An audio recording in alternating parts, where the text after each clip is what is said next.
I think it's time to go.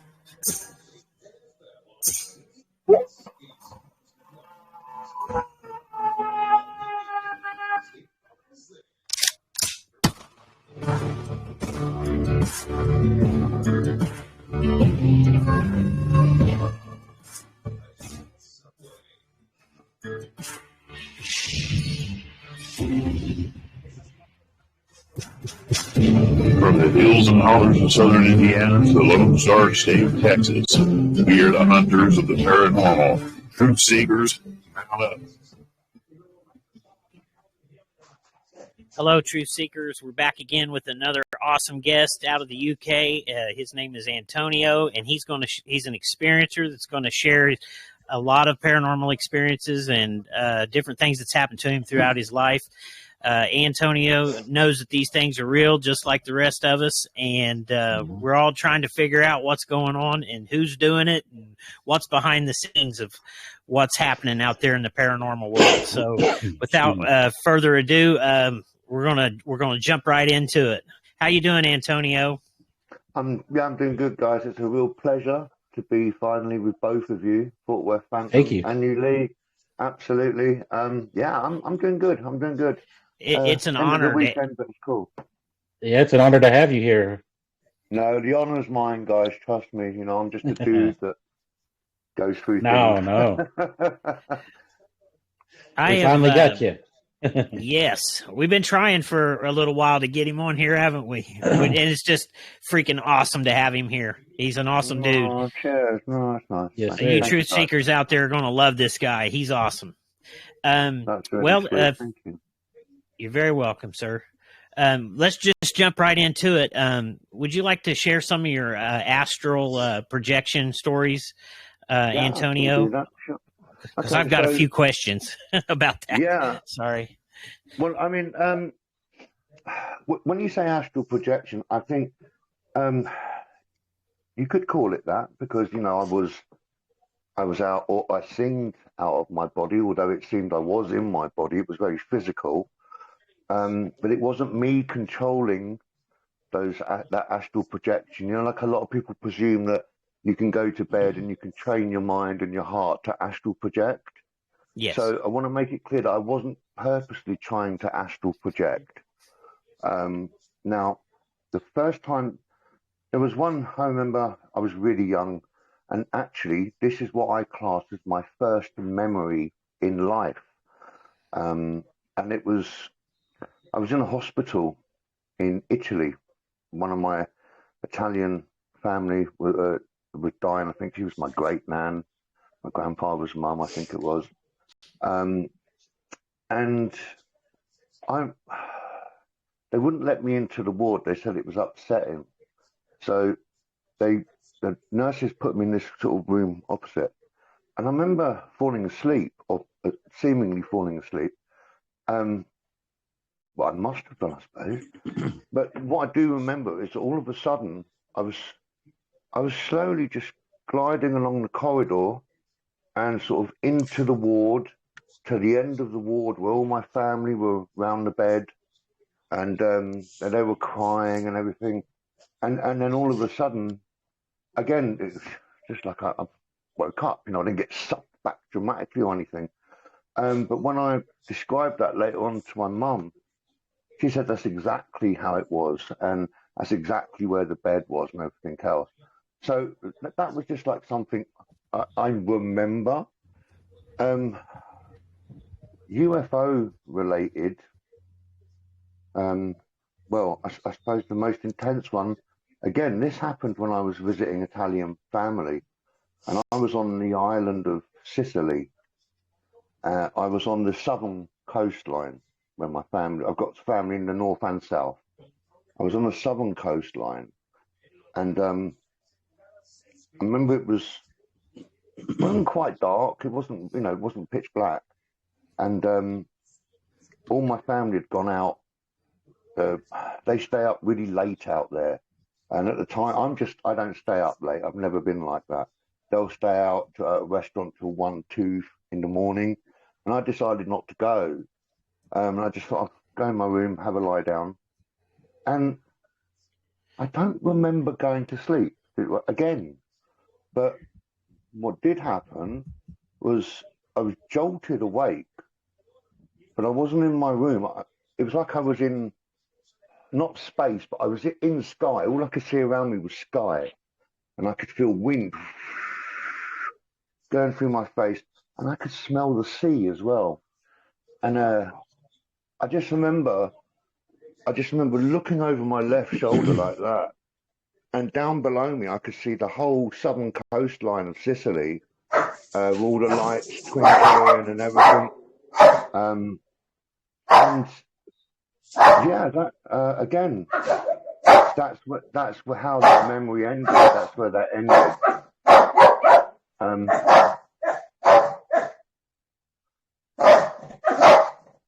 Hello? Sorry, Antonio. Give us just a second here. Can you mute me, Antonio? I mean, Lee. Yeah. I'm trying to. There you go. Go ahead, Antonio. I'm sorry about that, buddy. No, it's cool. It's cool. Dogs, animals, you can't tell them you're doing these things. They've got their own minds. Yeah. So, and I remember, I could feel all the wind. I could smell the sea, and that made me look down. And when I sort of looked over my left shoulder, and I could see all the southern coastline of Sicily. So I couldn't see the whole island.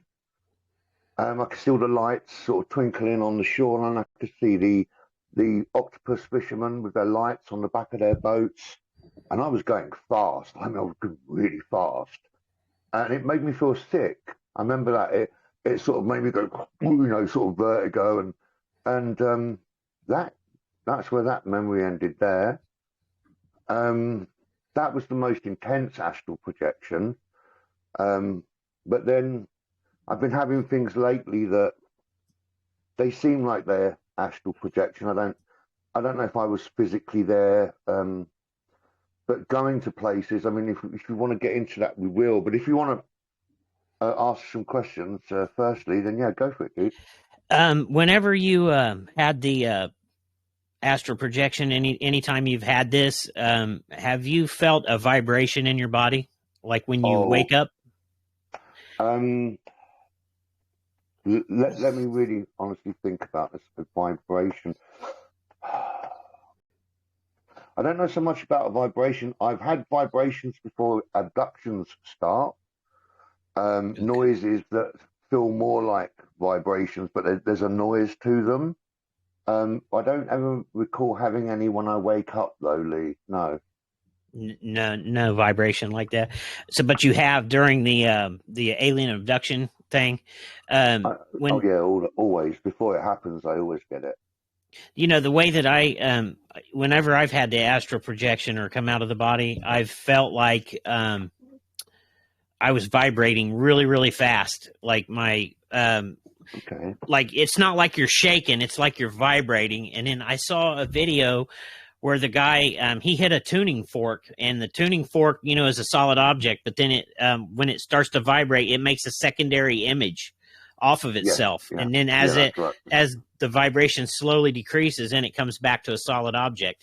And I've wondered if during alien abduction experiences or the astral projection, if they're one and the same, I wonder if they have a technology where they can vibrate you at a certain frequency that will extract your spirit or your soul out of your body to travel. You know what? To me, that sounds totally logical. And I don't even think the tuning fork thing you gave there was a really good example. And I don't even think it would be that difficult for them to achieve, even for maybe us to achieve. They certainly wouldn't tell us if they could. But I mean, look really how easily anti-gravity really is.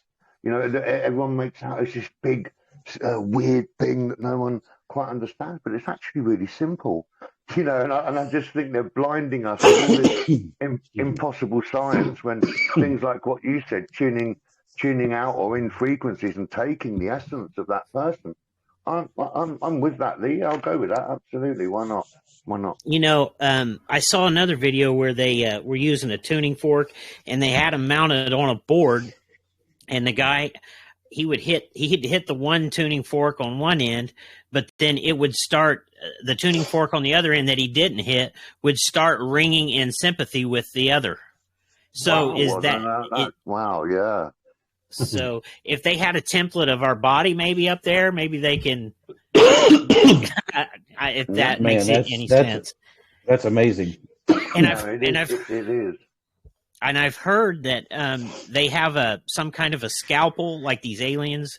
I've heard over time of like some of the things I've looked at and read that they have a scalpel that will cut between the cells.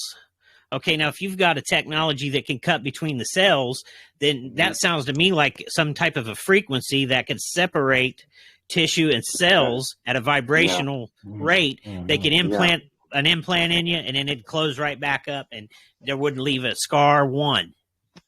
That's Lee. Why not? Sorry, I didn't mean to cut you dead there, but absolutely, why not?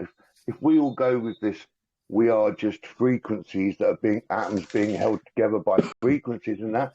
Then why shouldn't there be something that can manipulate that? Like you said. I'm totally with that. No, that's, absolutely. Yeah. Yeah, that sure. totally makes. Sorry, I was going to say, it doesn't even seem fantastical to me. It's quite reasonable and logical, Yes. But, Yeah, absolutely. Did you, when you had this happen to you at different times, did you ever see beings or anything like that? Because I saw a black cloaked figure, and it was standing by the bed, and I was paralyzed and I couldn't move, but he was about 3 to 4 feet tall, maybe. And I don't know what it was doing, but I caught it in the middle of the night. It floated up to the window, and it kicked on our outdoor motion lights. So it was a physical being, and it floated up to the window. And I was basically, when I saw that the outside lights were on, I walked over to the window and I flipped the blind down, and I'm face to face with this thing, and it looked just like a little tiny black cloaked figure. I couldn't see the face in it because it was so dark. I don't know if it had something covering the face or what, but it what it would remind you of is like a little Grim Reaper looking, black Grim Reaper in a cloak, if that makes sense. And the window that I was looking out of, it's not those imps. No, this wasn't. No. I think this was something extraterrestrial, and I'll tell you why. Because when I saw it and it recognized that I could see it, it backed up off the window and it floated backwards like it was, like I startled it. And it was real smooth as it backed up off the window. But here's the kicker.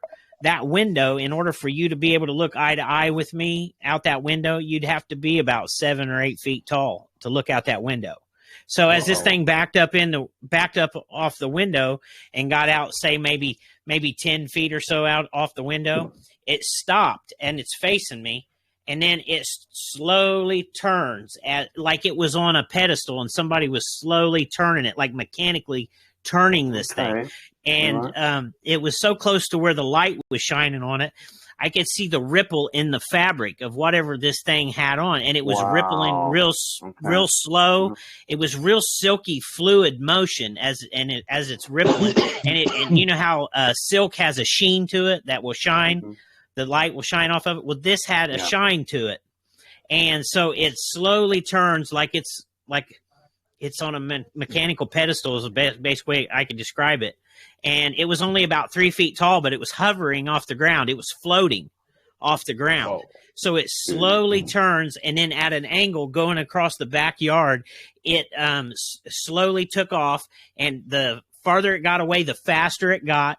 And within probably, I'm going to say maybe 30 yards, it went at an angle about 30 yards across the yard. And as it got to the tree line, it looked like something just shot it straight up in the air, like it was sucked straight up in the air, just like you would grab a tissue paper out of a tissue box and jerk it right up out of the tissue box. Wow. And wow. I would think if it was something demonic or something like that, it would have went down in the ground instead of up. But maybe they can go either direction. I don't know. But it, Lee, I don't know what it was. Yes, sir. Can I ask you a question? Was it like a solid being, or was it a bit transparent? Solid being. Right. Okay. Yeah.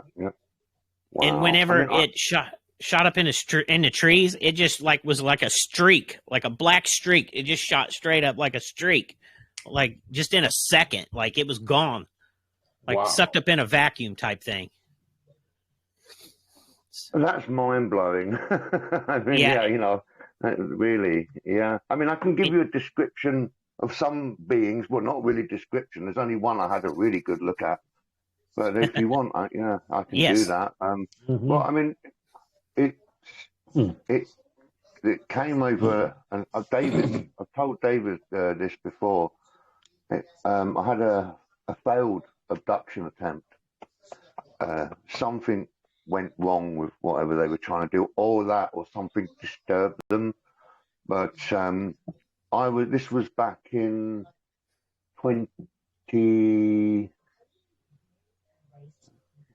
sometime around 2014, 2015, I think. I'd recently injured my back, and I went to stay with my grandfather, who lived just near the hospital. He's got a really nice house, really big garden and stuff. So I went there to sort of convalesce after hospital, and I was wearing a full-on body brace, a full upper body brace, which you will know what that is, Lee, obviously. Yes, sir. So I was in one of those. I'd broken my lower L1 vertebrae. And when I came out of the hospital, they took me off all the morphine medication and everything, and just put me on mild painkillers, because not even doctor ones. These are ones you could buy at your local chemist. I know it's different for you guys in the States, I think, but over here you can't get anything like that unless a doctor writes it, Right. So I was there maybe 3 weeks. Yeah, it was. No, 5 weeks. Yeah, 5 weeks. It was just coming into winter. And I couldn't really move. I was on this bed, and I was pretty much stuck there, to be honest, for almost 2 months. I had to do everything in that bed, right? And one night, I just thought, I was bored. There's only so much YouTube you can watch, and I just thought, I'll turn the light off and just chill out.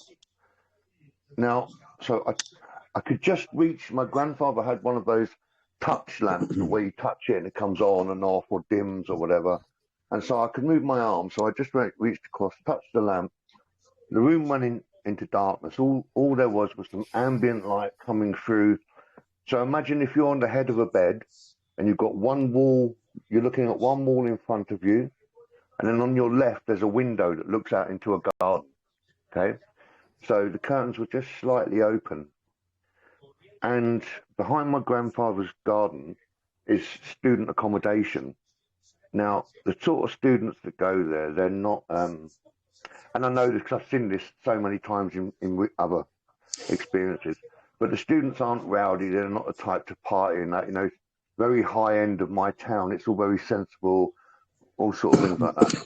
And all of a sudden, this green dot appeared just at the top of the window frame, but in my room. There was no beam from, it wasn't coming. It was just a dot on its own. There was no laser sort of thing. But first of all, I thought some idiot is shining a laser into my window, and I sort of started getting quite angry. But I couldn't move. I couldn't get up to go and see what it was. And I was watching it, and I couldn't hear any noise. It was dead quiet then. And then this green dot moved from out of the windowsill and went up to the ceiling, and then slowly started moving across the ceiling towards me. And when that started, You said about frequencies, Lee. Do I ever feel and hear frequencies? So, what I could hear was, and it started sort of quiet, but then it got so intense. I mean, it put fear into me. It's the only way I can describe it. There was this noise, and it was going from, like a thrumming, really deep, vibrating thrumming. It's going from, getting louder and faster. And yeah, it's making me tingle a bit talking about it. So at that point, I went to do something to move, and I couldn't. I couldn't move. I could just about move my arms a little bit, and I saw at the end of my bed, against the opposite wall, two beings, and they were silhouetted, but they had that typical, let's call them the grey bulbous head, thin body appearance thing. Two of them, and now I was on the first floor of the house, so I wasn't on the ground floor, it was a floor up. And these two beings came up through the floor, and yeah, two of them. One was taller than the other, and yeah, they came up through the floor, and I could hear some sort of. The big one was sort of looking down at the smaller one, and they were definitely in communication. And it was like, yeah, it was. You hear a lot of people talk about the clicking. That is exactly what they were doing. It was like a. Whoa, like on that movie Signs, they clicked. Oh, is it? Okay, I haven't seen it for years, but okay, all right. Yeah, they sure did. That's crazy. When that happened, like as soon as I saw them coming out the ground, I knew exactly then what was happening, and I started going. I'm sweating. I started going mental, absolutely freaking out. Not with fear, but this was one of the only times, apart from sort of recently, that I was conscious. I didn't go to sleep. I didn't have time to go to sleep. It happened the second I hit that lamp, right? And wow, yeah. And so I knew exactly what was going on. I knew exactly what they were trying to do, and I could move my arms just a little bit, but I could feel myself not being pulled up from the bed, but being pulled towards the end of the bed. So I gripped the mattress on either side, and I started, as much as my broken back sort of thing would let me, I was raising merry hell. F off, go, no, you're not going to do this. And then I looked, as I shook my head to the left side where the window was, another being was just coming up as well, but he was right next to my bed on the left, literally right next to me. And then as that was happening, I noticed at the end of the bed, and I shouldn't laugh really, another one was coming up through the floor. And yeah, I was trying to do everything, I was shaking up, screaming. And I suppose the whole thing lasted maybe 20 seconds, I don't know. And all of a sudden, everything just went boom, like a light had been switched on. They went, the beam went, the force on me went, and it was a rumble of thunder and a flash. There was a flash of light and what sounded like thunder. And can I ask you a question real quick, Antonio, about that flash of light and the thunder? Uh-huh. Did you have a feeling that the lightning was going to happen before it happened? And no. Okay, I'm sorry. I had an experience with something like that, but go ahead. No, so my brother was staying on the same floor as the house as me, but in a bedroom across the landing there, the hall. And he came in and he said, "What's wrong? What's wrong?" I said, "Oh," I just said at the time, he knows now, but I said at the time, I was just having a bad dream. He went, "Oh," he said, "I heard a flash of light, I saw a flash of lightning and some thunder, but it's not raining and there's no more." I think that was them hightailing it out of there, to be honest. Yes. Yeah. And I don't know what disturbed them. I don't know what they got wrong, But yeah, they didn't get me that time. I shouldn't laugh, but God, my God, yeah. So they didn't get me that time, Lee. Yeah. I had a reason I asked that was because I had an experience where I laid down in the bed, like you said, and it was like immediate. I laid down in the bed and I felt my legs going up and my head staying on the pillow, and then I felt like I was getting sucked back through the wall. But then when I come out of that, I could feel this vibration in my body, and inside my body and in my head, I could hear this sound, and it was going zzz, like it was building, like an electric build, like it was like it was building up, and and as that thing built up, I put my hand out up in the air, and then I pointed at the wall. And when I pointed at the wall, the timing was so perfect. As soon as I pointed at the wall, there was a big flash of light and a big boom like thunder. Wow. And then no more. Okay. Yeah. But I had woke up. I had woke up in that same room one time. I woke up and I was out of my body, like astral projecting out of my body. But I was trying to get away from something, and I was about 15 feet down the hallway, and I was leaning on the hallway, and I was walking, and I was pulling myself with every ounce of strength that I had to get away. And it felt like my legs weighed 1,000 pounds, but I just kept trying to, it was like gritting my teeth and just kept going. And then all of a sudden I was slapped right back into my body. Like I was just jerked right back into my body. Lee, apart from the spooling up thing at the beginning, I've had the exact same experience where it feels like you're trying to walk through treacle to get away from something. Yes. I've had it. I absolutely totally know what you're talking about, dude. The spooling up thing is interesting because the thrum thing I heard, I don't know whether that was their sort of, whatever you want to call it, beam or whatever, or whether it was the engine of that thing. But I tell you what I've seen here in the UK a few times, and my brother's seen it a few times, is we'll be out somewhere.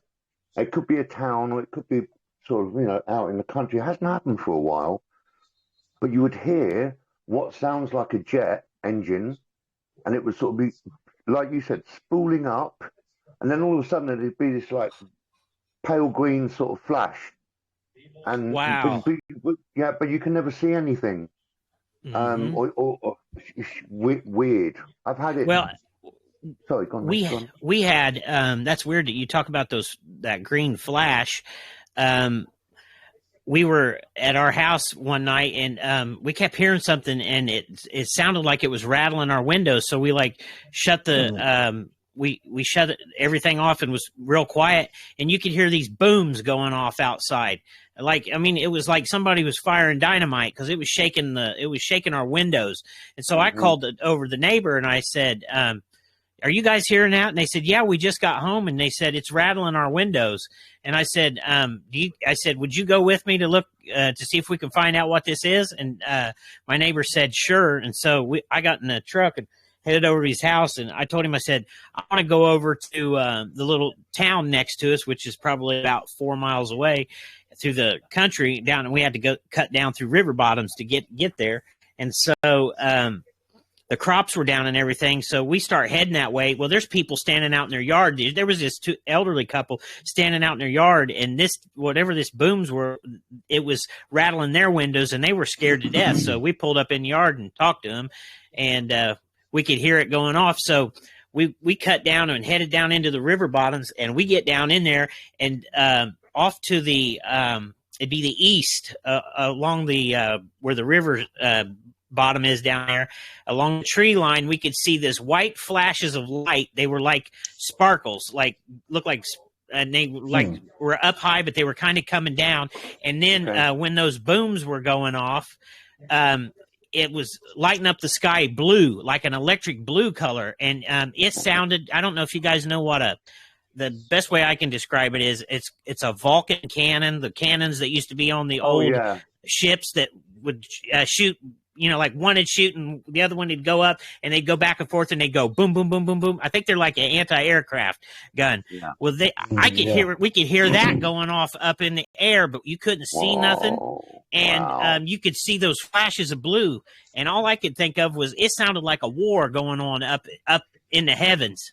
And I think I think there was something going on. I don't know if it was attack. Wow. See, where the sky was lighting up a light blue is that there's a naval base down in the country, and they have top secret stuff there. So I don't know if they were doing some top secret stuff or if they were actually fighting something, but it sounded like a literal fight going on in the air.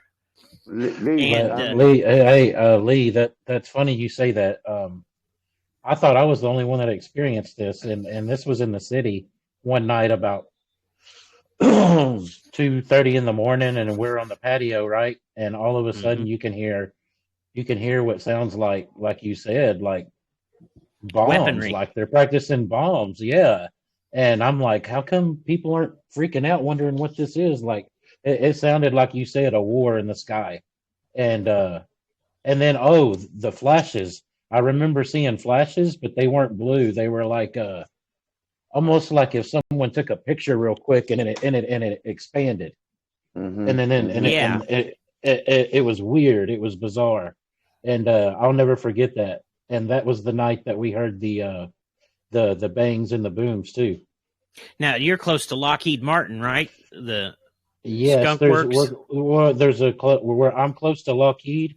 Very close, and also Carswell Air Force Base. Okay. They're right next to each other. Didn't something happen at Carswell? A UFO incident or something? Or am I just imagining that in my mind? we had one in Stephenville that was about an hour away south from Lockheed, and some F-16s chased this craft. I want to say it happened in 2004, and this guy hunting said it was the size of a football stadium. It was just huge. Yeah. And I was telling Lee about this earlier. It was funny. They had the radar of this thing and showing the maneuvers it was doing, and it was like toying with these F-16s. Like, okay, you want to chase me? Look, I can go here. I can go here. I can go here, and then gone. I mean, out of sight. And the media played it off as some guy came forward and said it was a blimp going to the Dallas Cowboy game, and I'm like, really? And another thing that happened to this guy, he was a witness. He saw it, and he was talking to he kept asking and wanted answers. What the heck did I see that night? A lot of people saw this. Hundreds of people saw it, and he basically got a message. It was a bullet in his mailbox, and he said he had a family and all that, so he stopped talking about it. It was something very top secret or out of this world, and I don't know if the F-16s were part of it. I don't know, but they even tried to say it was the F-16s that people saw, which was ridiculous, to the eyewitnesses. Hey, David, tell him about the friend that you had that saw the craft that flew over while he was fishing, and he could hear the vibration. Yes, like when you were said, talking about when you were talking about the vibration. My friend said this was probably in early 90s, 92, and we were close to that base, and he said he saw a boomerang shaped like a blimp looking craft. So he said the reason why he thought it was a blimp because it was slow and no noise. He said it could be wrong, it could be a craft, but he said the weird thing was the closer it got to the base, it started doing like have you ever heard of a loud subwoofer? Like when someone turns up a subwoofer really loud, and he could feel his chest vibrating, like almost like when a car goes down the street and they're basing. That craft was doing this to him. I don't know if it was doing it because he, was just there. I think it was some kind of power system, and he just happened to be there and feel it. Well, that's really where and it went in the direction. It went in the direction and faded away where that military base was. Okay, yeah. Well, that frequency, that's where it hit me. It felt like it was really deep in my chest, but it was so strong. You know that feeling you get when you get into a bit of a tight sphincter situation, and it felt like that. I felt like I might have even, I wanted to lose control. I know it sounds disgusting, but it was that intense. But I think what you said about being in the energy field, I think it was definitely some sort of field that was affecting me, or that was doing that, David. Yeah, for sure. Yeah. Hey, crazy, Antonio, about the beings, was there one in particular that stood out, maybe like the leader, or were they all the same acting? No, there was one that was taller. The other three were pretty much about the same size as far as I could tell in perspective. There was one to my left, right next to me at the bed. There was one at the foot of the bed, and then there was two right back against the wall, and one of the two was definitely bigger. He was talking. He was looking down at the other one, trying to say something. I don't know what they were saying. Was he a different color by any chance, Antonio? Was he more like have a brown color to him? No, they were all in silhouette. They all looked dark, and the whole thing would probably last about 20 seconds. And if there had been light, I think I would have took in things like that. But because there wasn't, and all I could see was them in darkness and what was about to happen, I should have maybe paid more attention. But to me, they all looked black, Lee. Yeah, sorry, I know it's disappointing, but yeah. No, that's okay. But the only reason I say that is because now this could just be a dream, because that's what it seemed like to me. But I was on board a craft in this dream state, I guess you could say, and I'm walking down. It looked like the classic floor in it looked like a metal grate system like you've seen in the old sci-fi movies, but the walls kind of tapered down and then went kind of straight. They kind of had an angle from the top and then down. Okay. And it was like there was illumination coming out of the walls and the floor, I remember.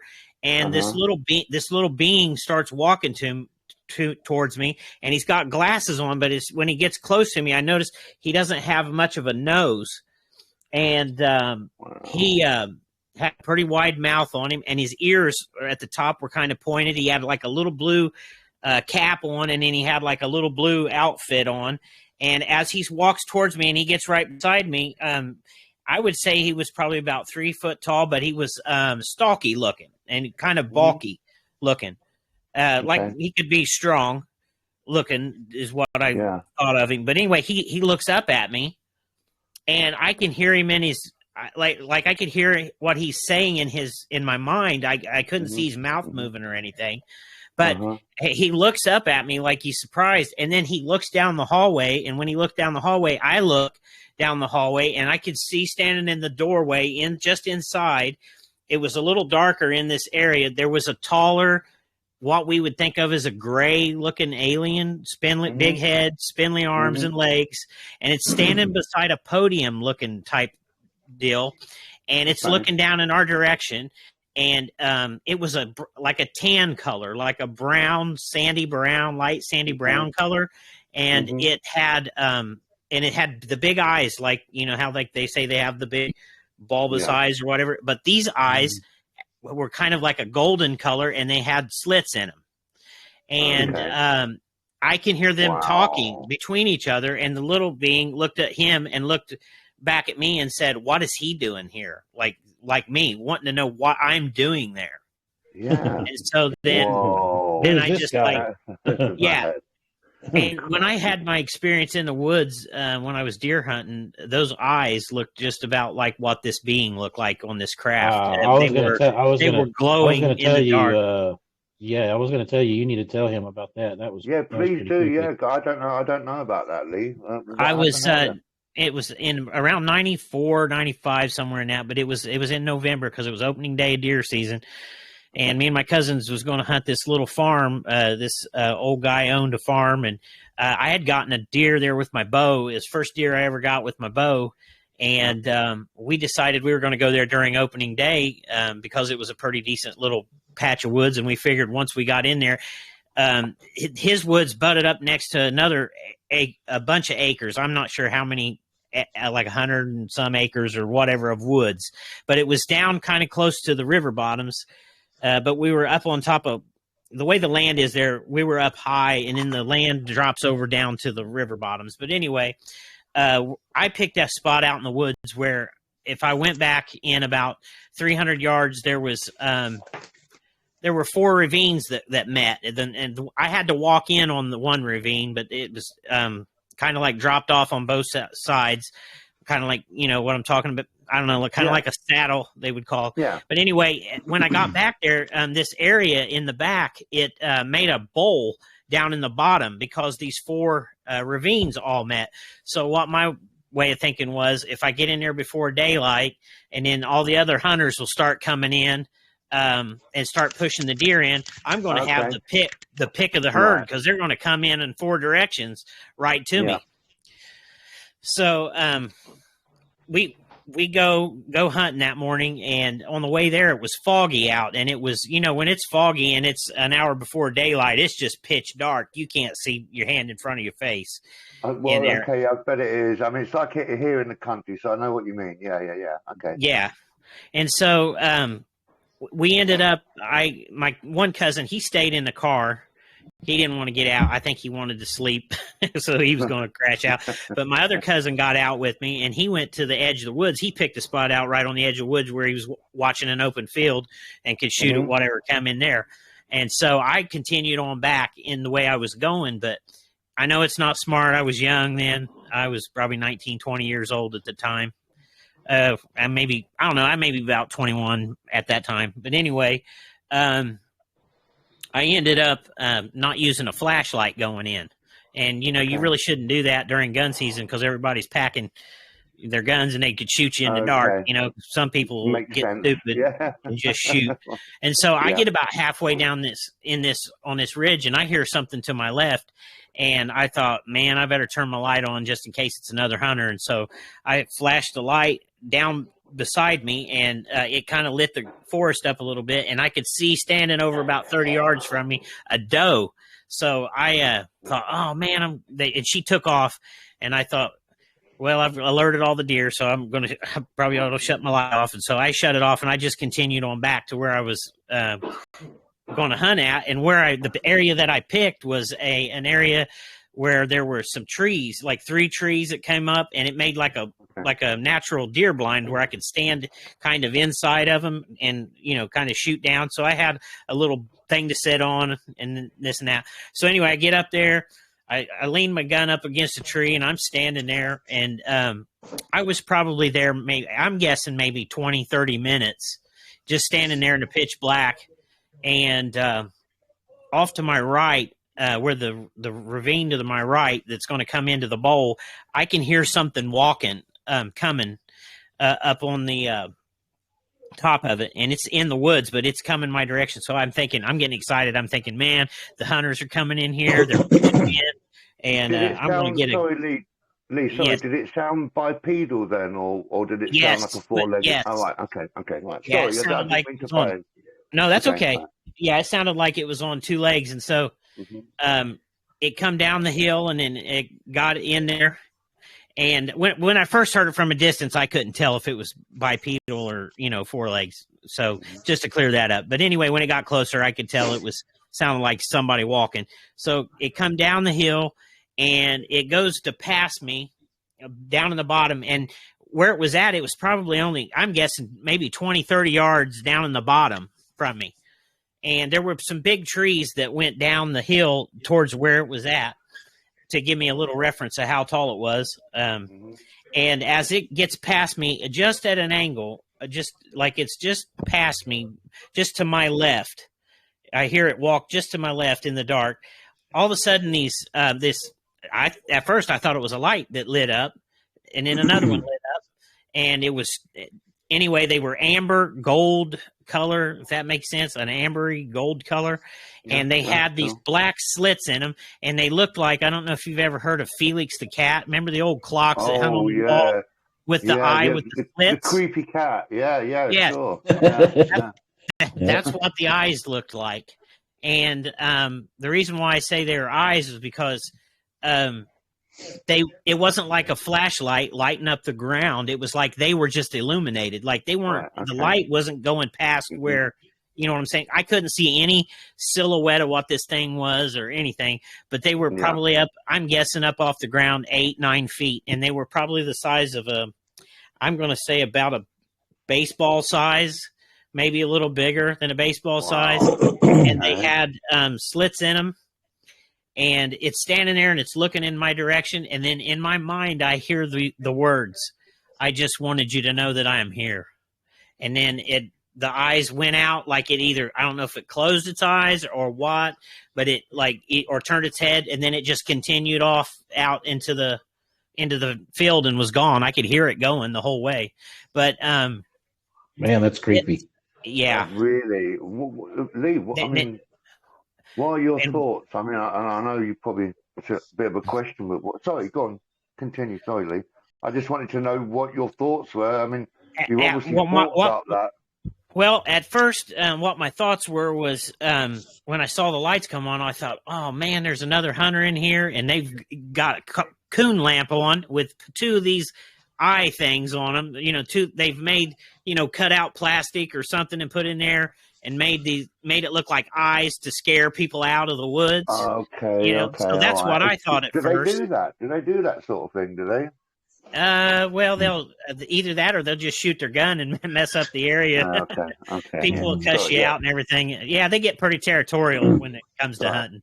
Right. But then after it left, and then I realized how big it was and stuff, I was like, and what I kept thinking to myself was, are you really seeing this? Like, I'm thinking to myself, are you really seeing this? Is your mind playing tricks on you or what? Because, I mean, those eyes come out of the dark just like it was like a cartoonish looking thing, if you could imagine. Wow. It was like a dimensional door opened up and there's the eyes looking at you, like a black door opened up and the eyes are right there. But the strange thing about this is my experiences and other encounters and stuff never started until after I had that happen to me. Really? Yeah. When did you say that? How old was you then, Lee? 21, you said, wasn't it? About then? Maybe 2021, between 2021, somewhere like that. But I had an experience when I was a littler, but it wasn't like that. It was different. But anyway, the weird thing of it was, Antonio, it was that I know this is going to sound stupid and people's going to say, yeah, right. But not to me. I never was afraid of it. It didn't scare me. I don't. Yeah. I guess I was either too stupid to be scared. I think they give off vibes to where you're going to know if they're pissed off. Now the thing that I saw in the window, when the little black figure yeah.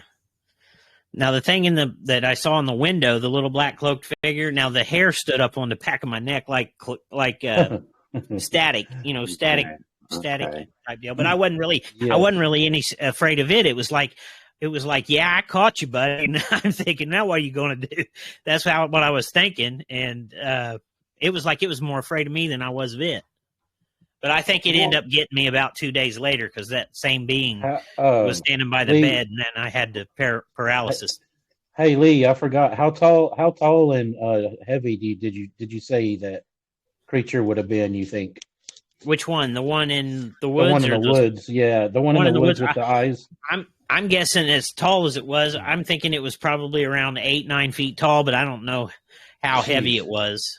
Well, I mean, when you said you heard it walking, I'm just wondering. I'm wondering if it sounded like a human walking, or maybe a little heavier. It sounded like it was creeping, like it was really creeping through. I mean, it was walking. It was walking, but it wasn't walking at a fast pace. Like it wasn't like running, or it didn't come running in. It was like I could hear the leaves coming, and it was just like if somebody was just going to walk up to you when it got close to me, that's what it sounded like. It wasn't like it was in a hurry. It was kind of creeping.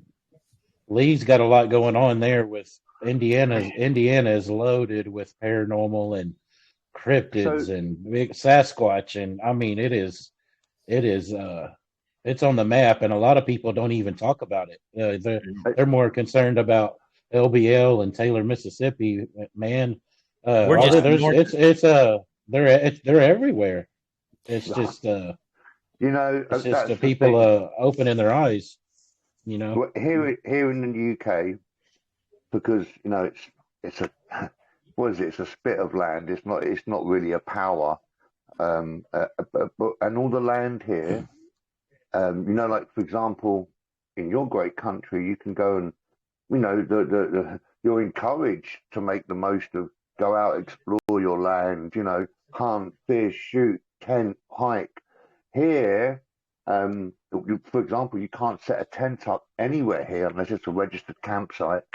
No, you can't. You can't. I mean, I'm right out in the country. I've got country one side of me and sort of town that way, and I can't go out anywhere.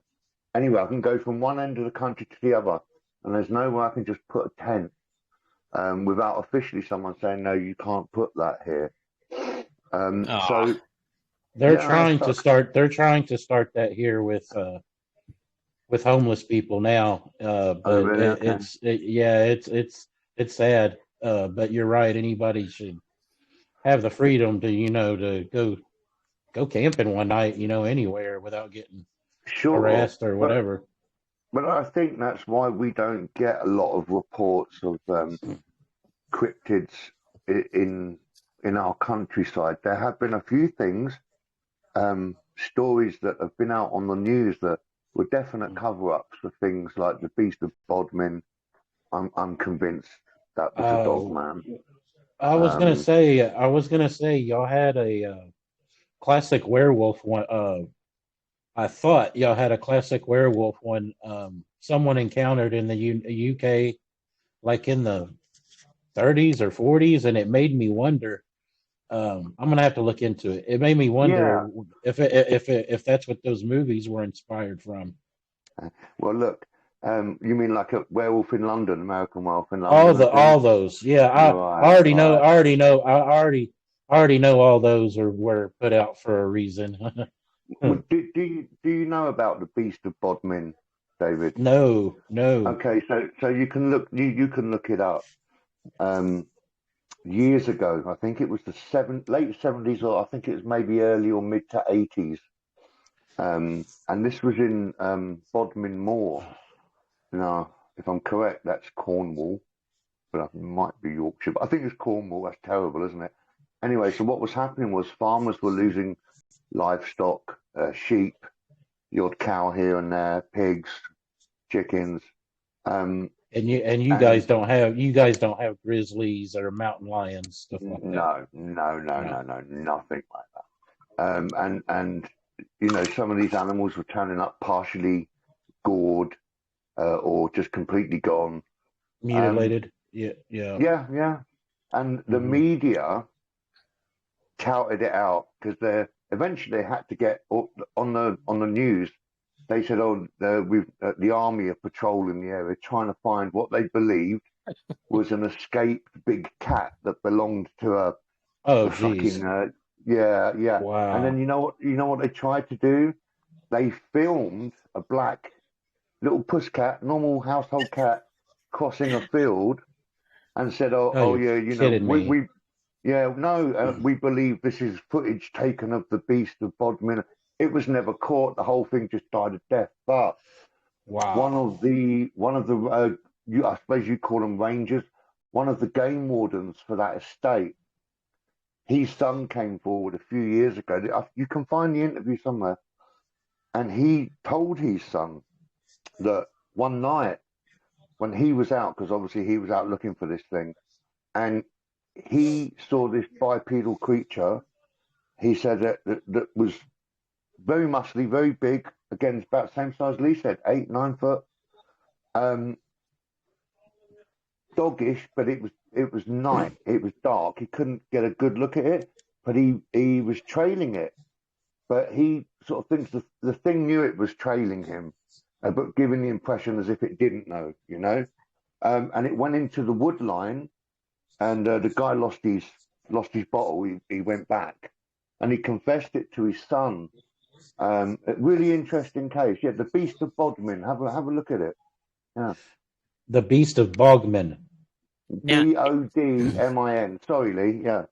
Is Okay. there do they call it Bogman because there's a lot of bogs there or swamps or anything like that around that area? No, it's actually called Bodmin, B-O-D. Bodman. But, okay. Yeah, but it is a very boggy, marshy, scraggly. Wow. What we call a moor here, you know. Yeah. I wouldn't With count a lot of farms. I wouldn't count out dogmen in your area, Antonio, at all, because I think I've heard quite a few of them on VIX, if I'm not mistaken. Well, I mean, we do have nothing like what you have guys here forest-wise, but we do have patches of very dense forest. But you guys would probably just call it a playground. I mean, we don't have the sort of land you've got. But again, all those places, some of them you can go and explore, but only during the day when all the other tourists are walking through them and everything. At night time, they're closed. They belong to the National Trust or the aristocracy or some farmer. And the only ones you can really go into are your public ones. So we are very much kept off of our land in this country. Sure, you see, people rambling across the country and this and that. And you can do that, but you have to stick to National Trust trails and paths. And again, you can't set up anywhere. You have to stop at a campsite. So we're very much our land is being kept from us, shielded. All our cave systems here have iron grills and gates in front of them. Even the smaller ones up in Cornwall that you could generally, if you wanted to, go and explore yourself. You can't get to them; they're all gated off, fenced off. Wow. Which makes me Sounds wonder. sounds like the, I guess I don't want to say the Masonic ones here, but they got caves themselves with the golden gates on them with their emblem on it. There's there's a video. Go ahead, David. I'm sorry. No, I mean, he's right. There's just places that with the tunnels and everything, and I didn't even think about that for the UK. Me and Lee were talking about that with the tunnels just here in America. I didn't even think about globally about that. How these things could move around, let alone even swim. Right? Yeah. I mean, you if you want to go caving or potholing here, my God, it's probably just as difficult unless you work for the government or some big establishment. You can't, as if a private club do it or anything. It's one that they've been down 100 million times before. They've been sort of allowed to go and look in there, and they're tiny little things. I just wonder what they're trying to keep down in these caves, what they're trying to stop from coming up. Well, there's a guy there's a guy in Pennsylvania. His name is Jeff Into the Woods. He's got a show on YouTube called Jeff Into the Woods, and he was going and we're into the woods and having these experiences with Bigfoot and stuff. And this one certain area that he liked to go to, there was caves. There's cave systems just everywhere in Pennsylvania, and he went to go back in there, and the DNR had come in. They had put deer cameras up on the trees facing the cave all the way around, up in the trees where you couldn't get to them. They put a gate, a steel gate like you're talking about, down in there, like welded the whole entrance like shut with this gate. And he went back in there a couple times. In one of the videos, he went and looked at that gate, and it looked like something tried to beat its way from the inside out. Like it had bowed the gate. So there is something they're either trying to keep out, or I don't think they're trying to keep people from going in. Because have you guys heard of the entity of Sarshina? No, I have not. Okay, so there's a channel. Now, don't be put off by its name. It's called Bedtime Stories, but the stories are based on sort of investigations, and it's not made up, And there's Right. an operation happened in a place called Sarshina, somewhere in Eastern Europe, where the army had gone down there to do an exercise or to do something into like this, like a tunnel complex, or it had been discovered and they were sent in to have a look at it. And basically, it turned into a bit of a horror show down there for them. There were soldiers getting pushed up against the walls and mutilated, and a few of them made it out.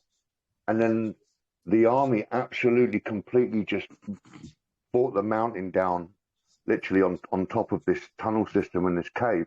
But I've really given you a very, very quick version of that story. If you look it up on Bedtime Stories, the entity of Tarshin, well, you can even find other things on the internet about it.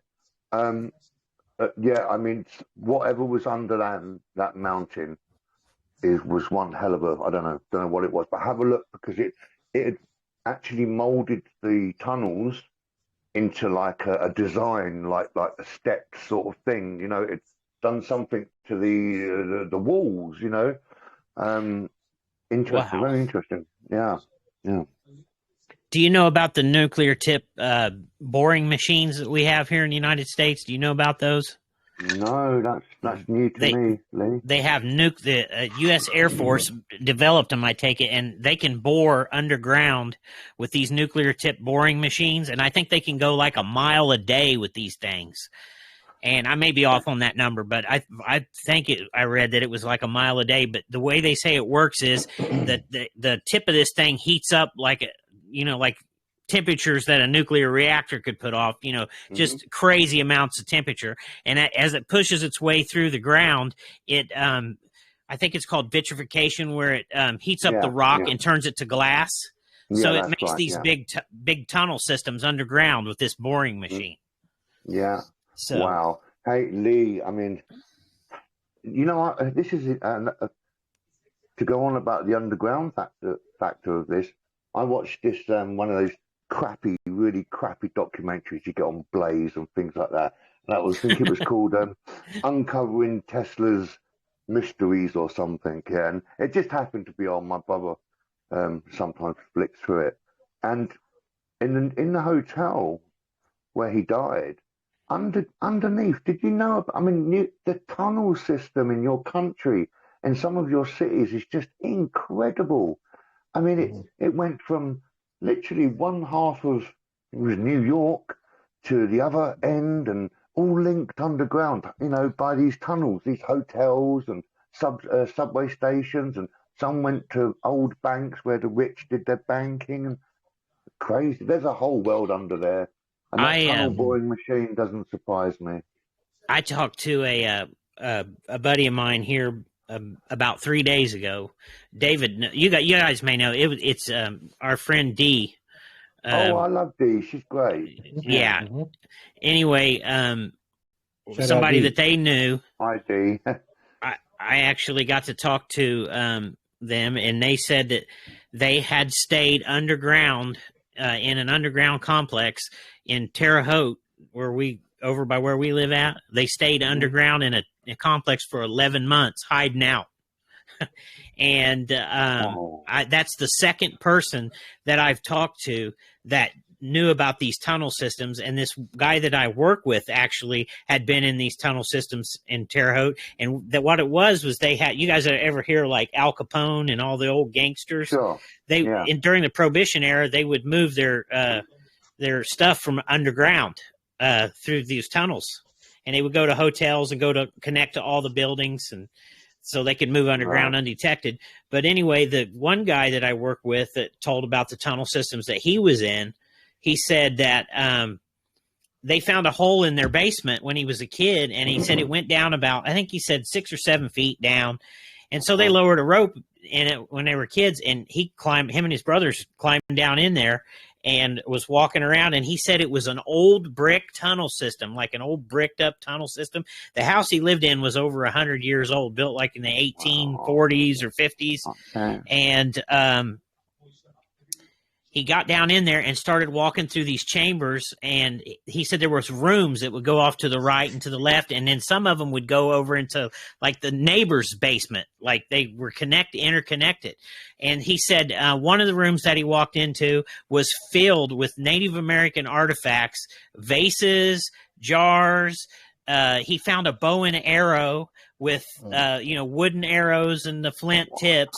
They brought it up out of the ground and was playing with it in the yard, and his mom got mad at him, and I don't know what she confiscated or took him or something. But anyway, they found a tablet down there that was written, had some kind of writing on it, and they took it to a museum in southern Indiana.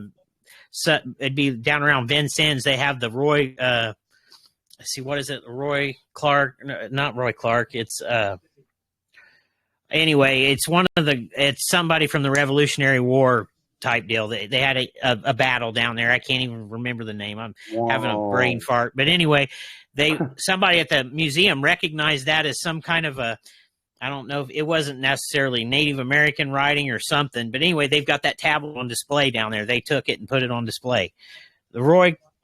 What is that, Mom? The Roy Rogers, I'm thinking. Hold on. It's oh man, I can't. It's on the tip of my. Didn't they have? It's something when Clark. That happens. Yes, it'll pop it. It'll pop in your head later. Oh, okay. But anyway, never mind. But anyway, they got stuff out of there.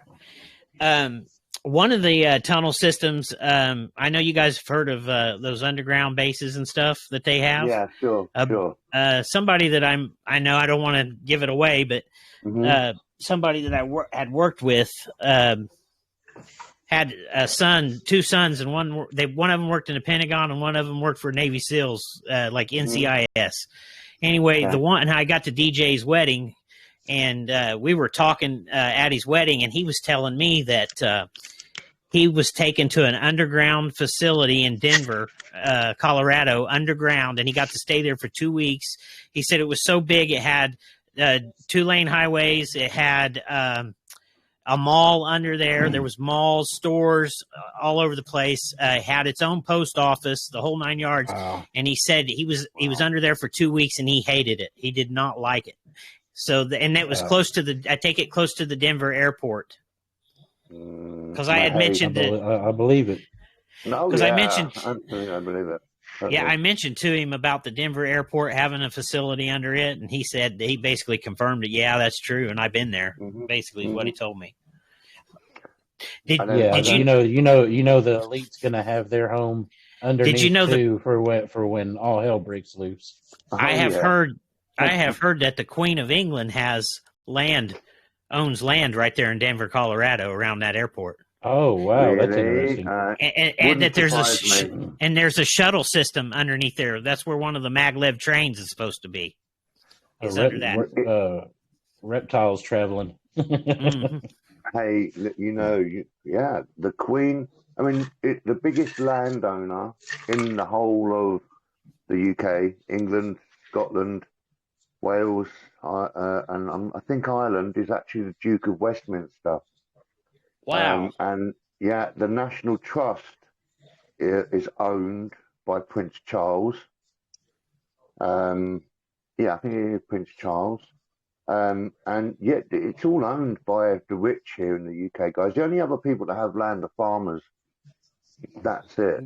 That is really aren't they? Well, or they're part of the 7 families, right? Right. It's the 13. Or is it 13 families? I think the 13 ruling families or something like that.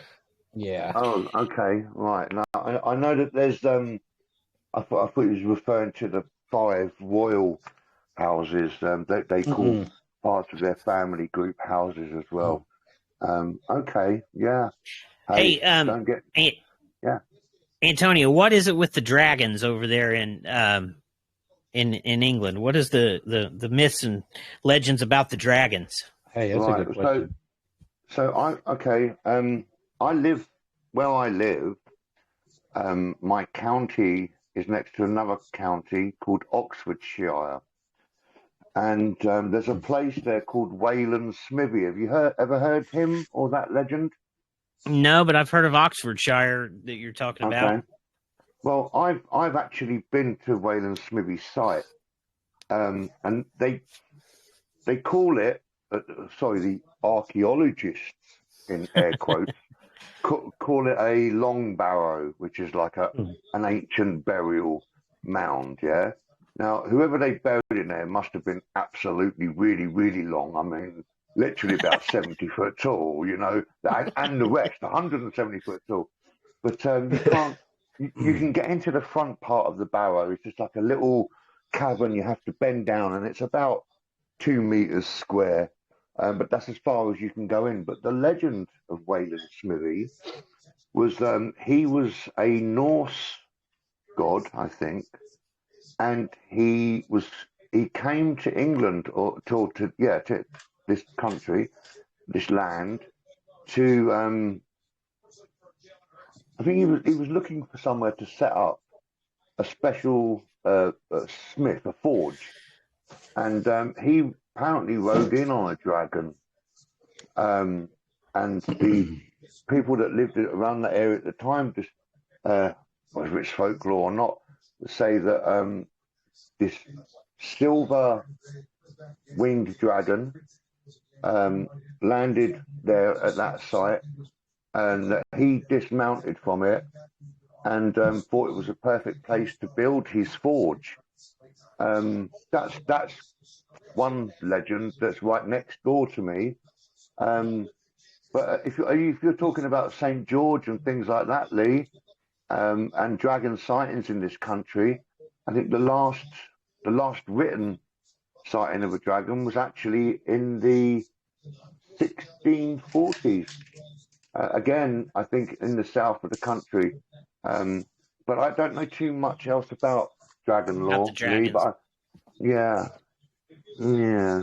I've heard people talking about being on board UFOs and stuff, and seeing symbols on outfits with a dragon on it.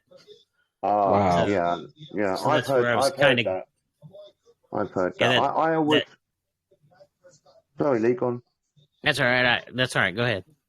No, I was just going to say, I thought that might be, you know, the Draco connection, that dragon emblem, because that's a whole nother rabbit hole we could really jump down. I mean, oh yeah, Christ, guys, we haven't even scratched the surface of the surface. You know, I mean, I've got a whole list of stuff here that we're going to just go on and just my own experience, but plus other topics. But yeah, I mean, the underground military base thing. I heard that they were clearing them up, and that faction had split with the alliances that Earth has made, and now that they're being offered help, this other faction or a newer, more open-eyed generation of that faction have just decided to help us dismantle some of these establishments and the technology that was in them, because we didn't really know how to do it safely. Now, I mean, that's a wild speculation, but I'd buy it. I'd believe it, you know, absolutely. Oh, yeah. The underground facilities I've heard are connected from continent to continent. They go all over. They even go under the oceans and like even come over to where you're at, over to England. I've heard they even go down to Antarctica. You know, for us to sit here and think, man, they got that kind of technology, and it's you know, well, why not? You know, why not? Why not? It's not stupid to think that. I mean, people build basements under houses and everything else. And where did they? There's a place somewhere. I think it was. I don't know if it's Greece or the Middle East or somewhere, but they found a coal complex underneath the ground. Like it's an ancient complex where they had cattle, and they had, I think they could hold up to like 50,000 people underground. And, you know, the Native Americans even talk about the ant people coming up and taking them down under the ground so that they could survive something that happened a long time ago. That's right. I mean, that that story in itself is just, yeah. I mean, there's a lot you could think about exactly who they were. Which is actually, I was going to ask you a question. You said that the being with the amber eyes appeared to you again. Have you even, oh no, you must have racked your brain 100 million times, but come up with any conclusions that you feel are right about what that being might have been or where it came from? Not really, other than I kind of feel like it might have been, it has an extraterrestrial component to it, because here's another example of something that happened over in that same area where I had that experience. We would see these orange balls of light, these spheres of light, and the best way I could describe them was they remind you of a miniature sun, if that makes sense. And what these things would do is they would just appear in the sky, and then it looked like another one would come out of it. And then like one would disappear, and then it would flicker. You'd see a flicker, and then another one would appear up, above where it was at. So I don't know if it was the same craft, like it would wink out and then it would flicker on and come up. But these things would make triangle shapes in the sky. I actually had it on video. I caught it on video at one time. I don't know if I can find the footage or not, but I would see these things on a nightly basis, and I started asking people questions around town where we used to live, because they asked them if they would see them, and they would say, "Yeah, what are those things? We see those things all the time. What are they?" That was over the area where I had that experience with those eyes and that whatever that was. But my aunt was going to work one morning. She used to get up like 3-4 o'clock in the morning and drive to work. She drive about 30 minutes north of where they lived, and she was driving over that area and went to come up over a hill, and was coming down the hill, and the river bottoms was to the right, and she saw lights in the river bottoms down in the bottom that was from one end of this field to the other, and I'm guessing that field maybe covers 80 acres, like an 80-acre field. And it was lights from one end to the other of the field, and she thought that a plane had crashed in the field. I've heard about the lights in the water. That's amazing. And so she drove on to work and went to work, and she kept wondering where the news report was of this plane crash that went down. And she would even talk to some of her coworkers that would drive the same route, and they saw it as well.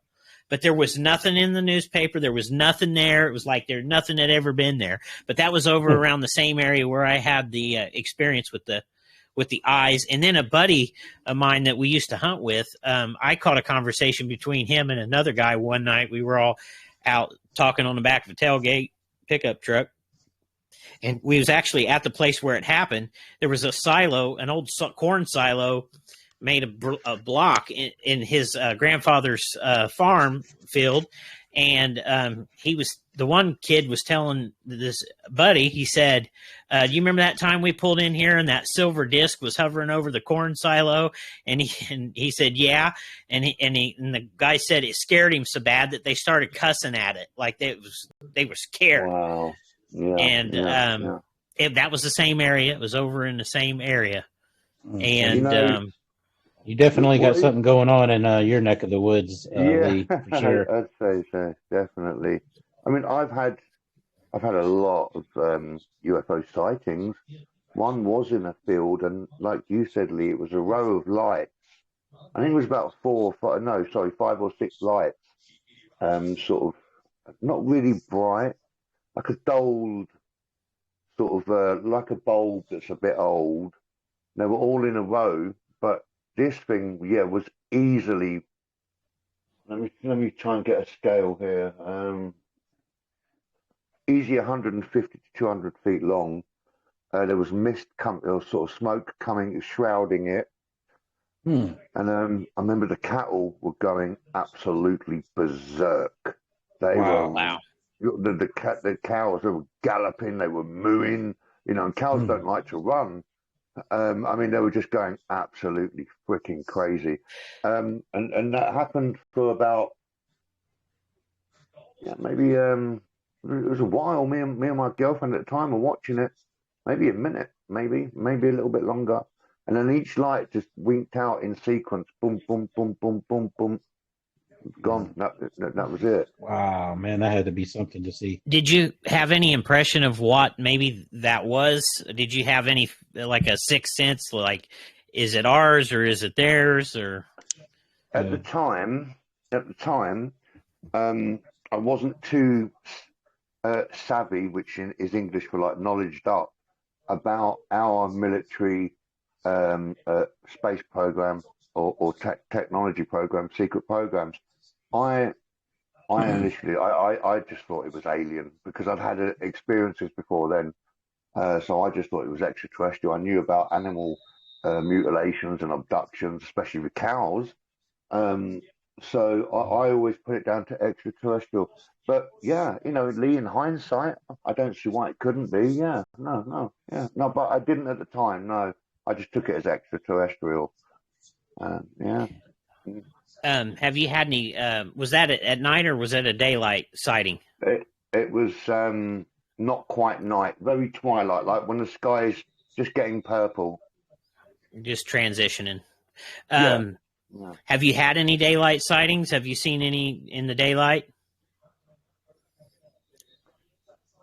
I've seen one, and all it was really, I say all it was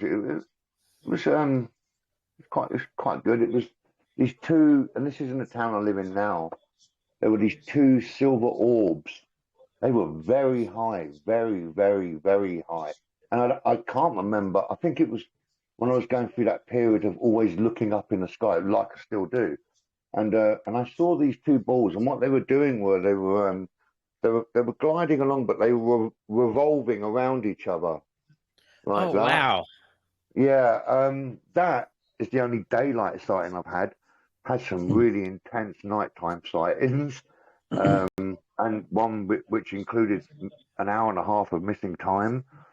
That one's a doozy. If you want me to tell it. Yes. Okay. Yeah, please. So now the funny thing is that you said that your experiences seem to start the time you saw that amber-eyed creature around about 21 or something. Yes. Now, it was in my early 20s that my experiences, I don't think started, but I was just becoming conscious of them. I knew something was happening. Yeah, these weren't just dreams or whatever. I was waking up with physical things, all sorts of stuff. I was convinced, or I knew. So I planned to go to see a friend one evening, my best friend, and to get from my house, one end of town, to his house, the walk takes exactly 20 minutes. I did it every day, 2-3 times a day. And I left my house. It was just getting night again. It was summer. And the journey takes me to a railway bridge that looks down the whole high street of the town that I need to walk to almost my friend's house. And I wouldn't say it's not quite a mile, maybe 3/4 of a mile. And when I'm at the top of the bridge looking forward, my whole thought, everything was just transfixed on this one absolutely stunning star. I mean, this was like no other star in the sky. And from the second I saw it, I couldn't stop looking at it. It was like I was almost walking in a trance, just looking up at this thing. And I got to a point just over halfway, I think, on my journey. So it should have been. By the way, I forgot to say, I left my house at 10:30 p.m. No, 10 p.m. 10 p.m. I left my house. That's right. And so I planned to get there about 10:30, 10:20, and I got to one point about halfway through the journey, and I was always just looking at this star. What I thought was just a really bright, beautiful star. And I remember then I've noticed it started moving towards me about a 45-degree angle, maybe a little bit steeper, but it was definitely moving towards me. And I stopped next to like a little parade of shops, and I was watching this star. And as it got closer, it stopped right above me. I mean, pinpoint, boom, right above me. I couldn't really tell how high it is. I wouldn't like to estimate, but it was pretty high. And what I could see was, let me try and give you an example. So imagine this is the craft, and I'm looking up at it, but all I could see was a light at the front that was giving off just enough light to show that it was dulled silver but curved underneath the front part. I couldn't see the rest of it. It stopped right above me, and this is what I remember. I remember watching it for what seemed like maybe 5 seconds, and then this milky beam. I'll never forget this. It was like like when you shine a laser through smoke. Yeah, Mm-hmm. but it was white, but it wasn't bright white. It was sort of milky. Yeah. That's the best way I can Etheric. explain it. Yeah, okay, that's a good word. And this milky beam just sort of shot out the front of it, stayed solid as a beam, and then the craft just went straight into it. And Wow. I seriously, and it's making me tingle. That's amazing. I remember the whole high street. It was only 10:30, and I was next to a parade of shops that would normally be busy at that time. There's a few takeaway restaurants there and stuff, you know. There was nobody. There was not one car. There was not one person. Not one animal. It was silent. And I remember there was a gust of wind that blew maybe a page off an old newspaper across the street, and then sort of everything seemed to come to life again. And so I was obviously, I thought, wow, that was something special, what I just saw then. And I got to my friend's house, and it felt like I only watched that thing maximum. Once I saw it was moving, by the time it got to me and then it did what it did, must have taken 30 seconds. I got to my friend's house, and I'm walking down the road and didn't feel right, like, again, the lights were off in most of the houses. It just, I don't know, it just seemed a bit dead, a bit quiet. I knocked on my friend's door, and there was no answer. So I knocked again, and he was living with his parents at the time. I was like in my early 20s. And his mum stuck her head out the window. She said, yeah, Tony, people call me Tony here. She said, Tony, what are you doing here? I said, well, I've come to see my friend. I won't say his name. I've come to see blah, blah. And she said, he's gone to bed. I said, he can't be in bed. I said, he knows I'm coming. I went, it's 12 o'clock, it's midnight. So, yeah, somewhere along that journey, I lost an hour and a half. And that's when I consciously then started remembering things. I mean, crikey, yeah. Huh. Can I ask you something about the star that you saw, Antonio? You can ask me anything, Lee. Anything. Did the star look like the Star of Bethlehem with sharp, pointy lights coming off of it? Okay, yeah, I'll give you that. And it was like a white, bluish white color, shiny. That is exactly the color it was, Lee. Wow. Like those halogen lamps you get on the really expensive German cars, Yeah, that was its color. I saw a light that came streaking in while we were out coon hunting one night with some buddies down in that area, and it comes streaking in like like a shooting star. Mm-hmm. It stopped on a dime. Like it stopped on a dime, and it got bright like that Star of Bethlehem with these little spikes of light coming out of it. Just like if you've seen the old Christmas stories with the Star of Bethlehem.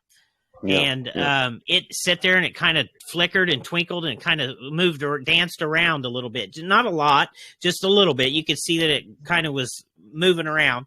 And then just as quick as it came in, it just shot straight off again. Y'all have seen some things, man. This is the thing. I think, when I said it, I got to the bridge and I noticed it. From that second, because there were a few other stars out about in the sky. I do remember that. But this was like no other star I'd ever seen. It was beautiful. You know, Yes. it just took my spirit. You know, it just took everything from me, and that was it. That was it. But yeah, it was very, yeah. Yeah, okay. It was like the most beautiful light or star that I've ever seen too. It was just beautiful. Wow. And I think there were exactly how it was. I think there was, let's see, had a point coming up, a point coming down, and then let's see, 1, 2, 3, 4, 5, 6, maybe 7 points or something like that of light coming off of it.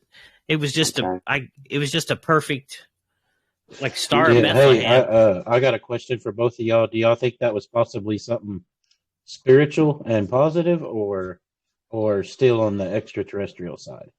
You go first, Lee. Maybe both. Yeah, I didn't get bad. I didn't get bad feelings. Didn't get a bad feeling it. from it. No, I didn't. No. Yeah, and Lee just answered your question for me. Well, as just well, the David. way, just the way y'all described how beautiful it was, and didn't feel no threat or anything. That it just makes me wonder. See, this is the thing. Out of all my encounters, and like I said, we haven't even really scratched the surface tonight about anything. I've never felt threatened. The only time I felt fear was during what I called a failed abduction. In fact, and you know this, David, I would even go.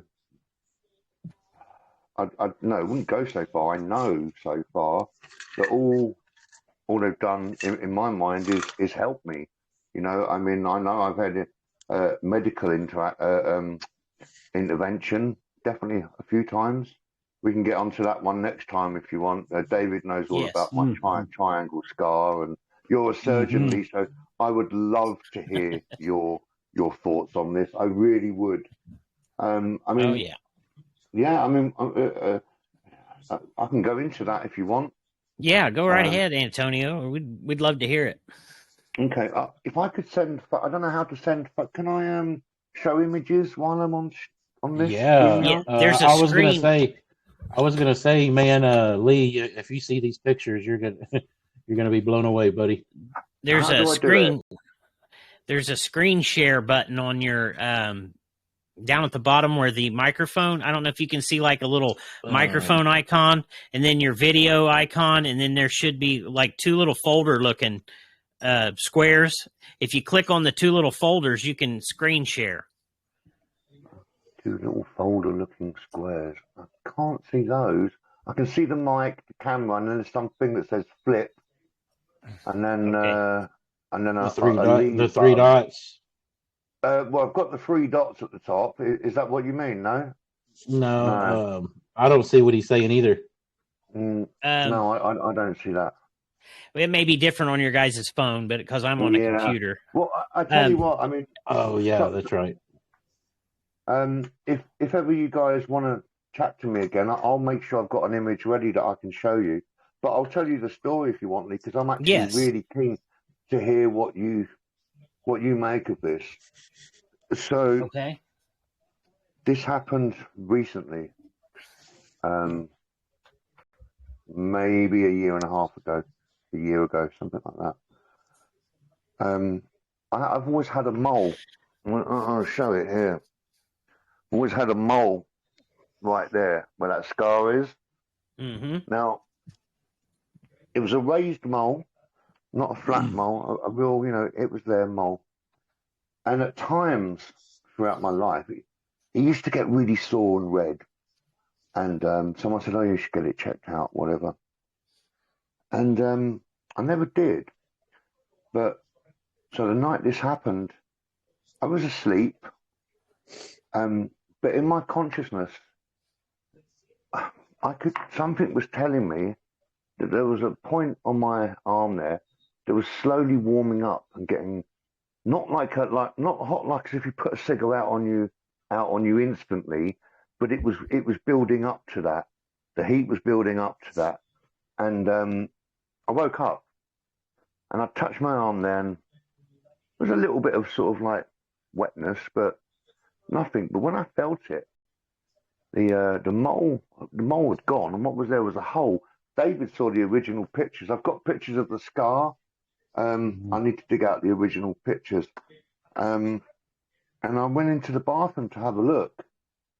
And basically, a clean, very clean left flesh hole had been, I don't know, punched, cored out about that deep into my arm. The mole had gone. Yeah. And I've not had a problem with it ever since. But I've got a triangle scar there as well. I've got a good photo of it, Lee. Oh, wow. Yeah, I'll get it. I pity we can't do this. I remember exactly when that happened. That's when we first kind of met in the other groups and all that. Yeah. And I remember you posting the pic. I remember you posting the picture on Facebook, and I was like, "Wow, this is something." And had to hear your story, man. And it's always awesome hearing it. You know what? Man, well, we could always have you on. This is some awesome stuff. Listen, guys. I could talk to you guys forever. I mean, I'm sure Lee hasn't even cracked open. Both of you. I'm sure both of you guys haven't even scratched the surface. No, we haven't. Definitely not. But that's the thing, Lee. So the next day, the girl who lives downstairs 2 doors away, she's a nurse, and I showed her that. Didn't tell her. I just said, "Oh, I had a mole removed. Do you think they did a good job?" And she looked at it and said, "Yeah, it looks clean. It looks good." She said, "It's healed really quick. There's no scab or anything." So my grandfather, who was alive at the time, a family friend of his, he lived in, like I said, a high-end part of my town, and he's got doctors on his road, things like that. And one of the doctors, I sort of knew him. He lived next door to my grandfather. They were good friends. And I happened to see him, he was in his back garden. And I said to him, I had a mole removed. And I said, did you think they did a good job? Like, has it gone? Like, am I in danger? I didn't tell him where. And he looked at it. I pulled the plaster back. He looked, he went, He said, they've done a very good job on that. And I thought he was about to ask me where I had it done. And I said, okay, well, that's good. I didn't want him to ask me any questions, Yeah. Yeah. Lee. Man. How quickly did it? How quickly did it heal up? I mean, was it almost instantaneously, or how deep a hole did it leave in your arm too? I suppose. Hold on, let me see. Size-wise, I'm just trying to. I'm not a very good carpenter. I suppose very, very small, like about 7-8 millimeters. Yeah. Very, very, very thin diameter. But enough for it to look like a hole that had been bored. And it healed completely. The flesh grew back up in maybe 7-8 days. And there's nothing there now, just a tiny triangle scar. Well, it's not really tiny, but it's there. Yeah. Wow. Yeah, I've never seen a triangle punch like that. So in surgery, but not to say that somebody hadn't developed one, but that's interesting. That's very interesting. Is that how they do it, though, Lee? I don't know how they do remove moles in hospitals. Well, it depends on if it's a mole or a skin tag. Sometimes they can take and tie like a suture around it, and it'll fall off within a couple days. I've heard that. I've heard about that. Yeah. And then when I've been in surgery and they remove them, they'll just make an incision and cut it off. But it's not like I don't remember them doing a triangle incision. They don't do that. They just basically cut it off or try to and then they'll suture it. I can put pictures on your hunters, can't I? Yeah, you sure can. Any time. Yeah, absolutely. I'll put a picture on there after we've had this talk. Okay, that'll work. Yeah, cool. Guys, hey, I really hope we can do this again whenever you want, because I've got so much to talk about.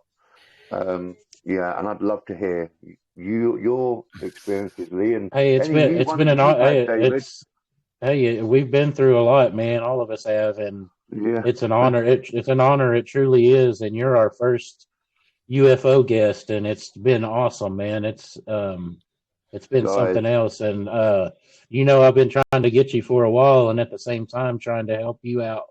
And I feel bad that I haven't had that time. But you were asking me about Telegram and StreamYard, man. So far, me and Lee love Telegram. We like it.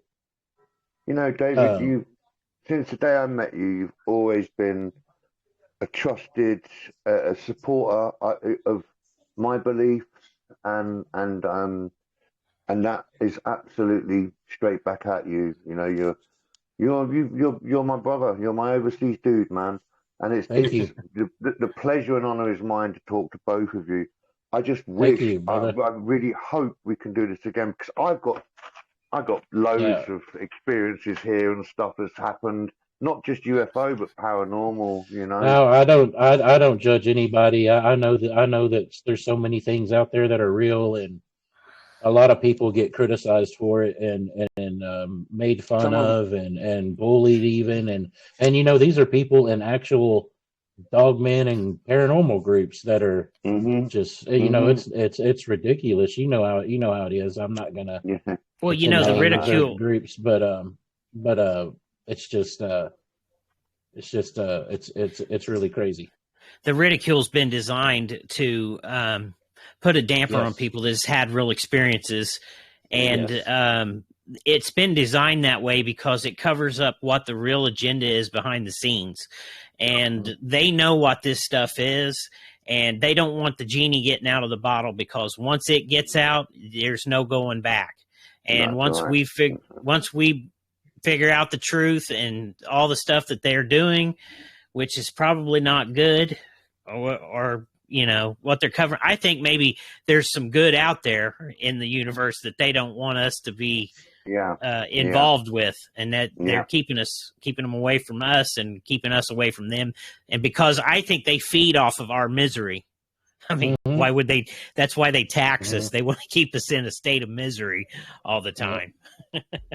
Lee, listen, I'm totally with you there on that one, dude. We've obviously got a lot of the same core beliefs about what's going on. I mean, look, it's great that there's so many people that are waking up, but it's just, I still think the majority are, even if they're slightly waking up, they've still got a lot of sleepy dust in their eyes that they need to shake Absolutely. off. You can't accept one thing that seemed at the time to you once before a little bit outlandish. If you're going to jump in the rabbit hole, you've got to jump in. As far as I'm concerned, and I really believe this, I don't think anything is out the bounds of possibility. I think It's hard. we've just It's been hard told, to be. You can't be upset at people either. They just, you know what I no, mean. They no, they just yeah, don't. They just don't know. no, I was even one of those at that point. I was younger, 15, 14, 15, 16, and I didn't believe in none of these things. And then you start to get woke a little more as you get older, and um, that's a point of our show is to try to uh, reach out to many people as we can and help them and let them know it's okay to talk about whatever it is that they've seen or well, and you are guys are afraid to definitely talk doing about. that. Yeah, you guys are Yeah. definitely doing that. You've got great content on Hunters. Hey, Um, thank you, man. no, you really have. I mean, stuff on there that really, really should be on there that no one's really putting out or letting people. It's a real good. It's a real truth channel. I'm very Yeah. suspicious of some of these YouTube truth channels that seem to talk about stuff that, God, the military would never want getting out, but yet they're allowed to persist and do it. While some truth channels might come out, they might make 3 videos. One might be about, say, Epstein or Prince Andrew, and they get their throats cut for it. You know, Mhm. so I think there's even some truth channels that they come at you with a smile and they've got a knife behind their back, if you know what I mean. I won't mention any of them, but yeah. Well, Yeah. some of them get monetized, and it's all about that money. And once Money. they Oh get their Yeah. yeah, claws in you, It becomes they're entertainment. going to yeah. shut you down. Hey, I got a quick question for you, Antonio. Sure, sure, dude. No Has worries. has any of your family been involved or had any of these experiences like this? Because sometimes it follows families. It's like go ahead. My brother, who lives with me, he's going through a few things, some crazy things. We've had an orb, a green orb, scan our apartment one night. I was watching this orb. It was easily half a mile away. It looked quite sort of small, and it was. You said the word earlier, Lee, ethereal. It was like an unreal green. It's like a green I've never seen in my life. And this thing shot towards me from like the horizon it was on. It shot straight. It stopped on a dime, almost straight in front of my apartment window, but off to one side just a bit. And then it started doing this little display like this and this and this. And it went straight up and it stopped. And it started drifting across and stopped right above the house. I had to run downstairs because I lost sight of it for a second.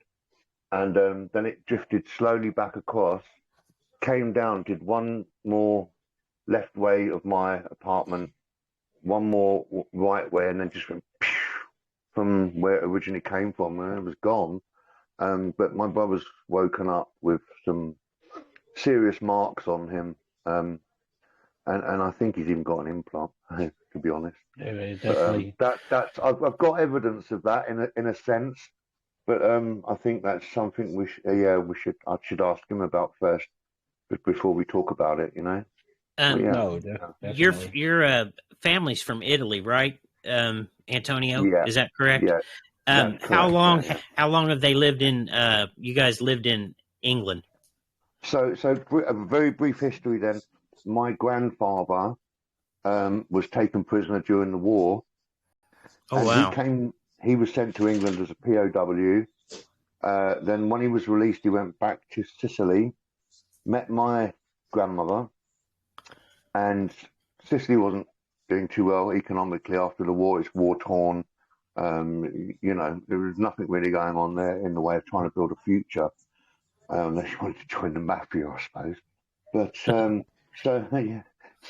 they came back to England because while he was here, he'd learned a basic understanding of the language.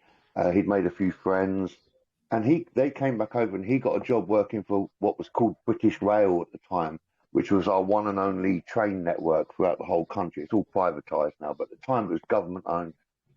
British Rail, and he got a job as the main station master for the town that I was born in, because my mum, they had my mum, she was born here, my mother was, but my father was Sicilian.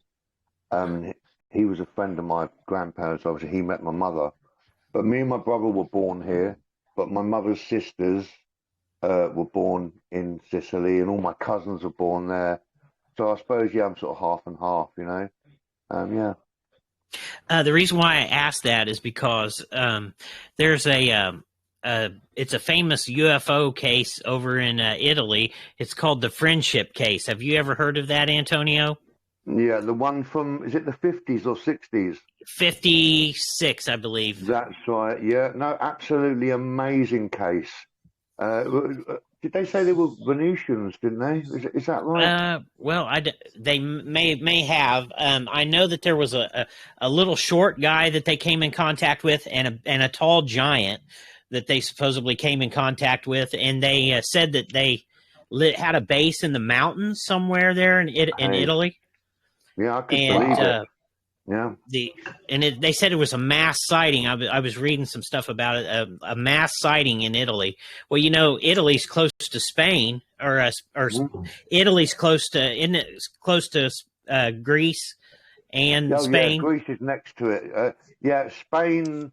It's sort of at the top to the left before you get to Italy itself, and Greece is to the right.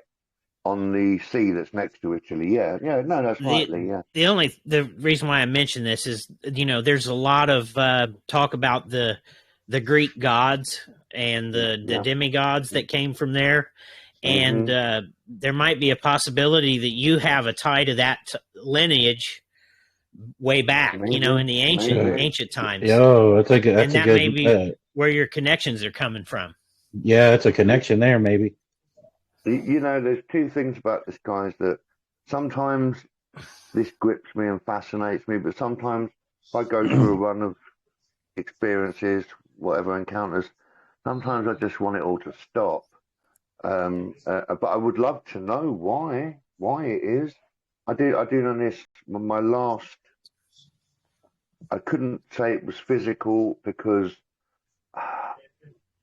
all I saw was a brief video tape in my head of an incident where I was at the time.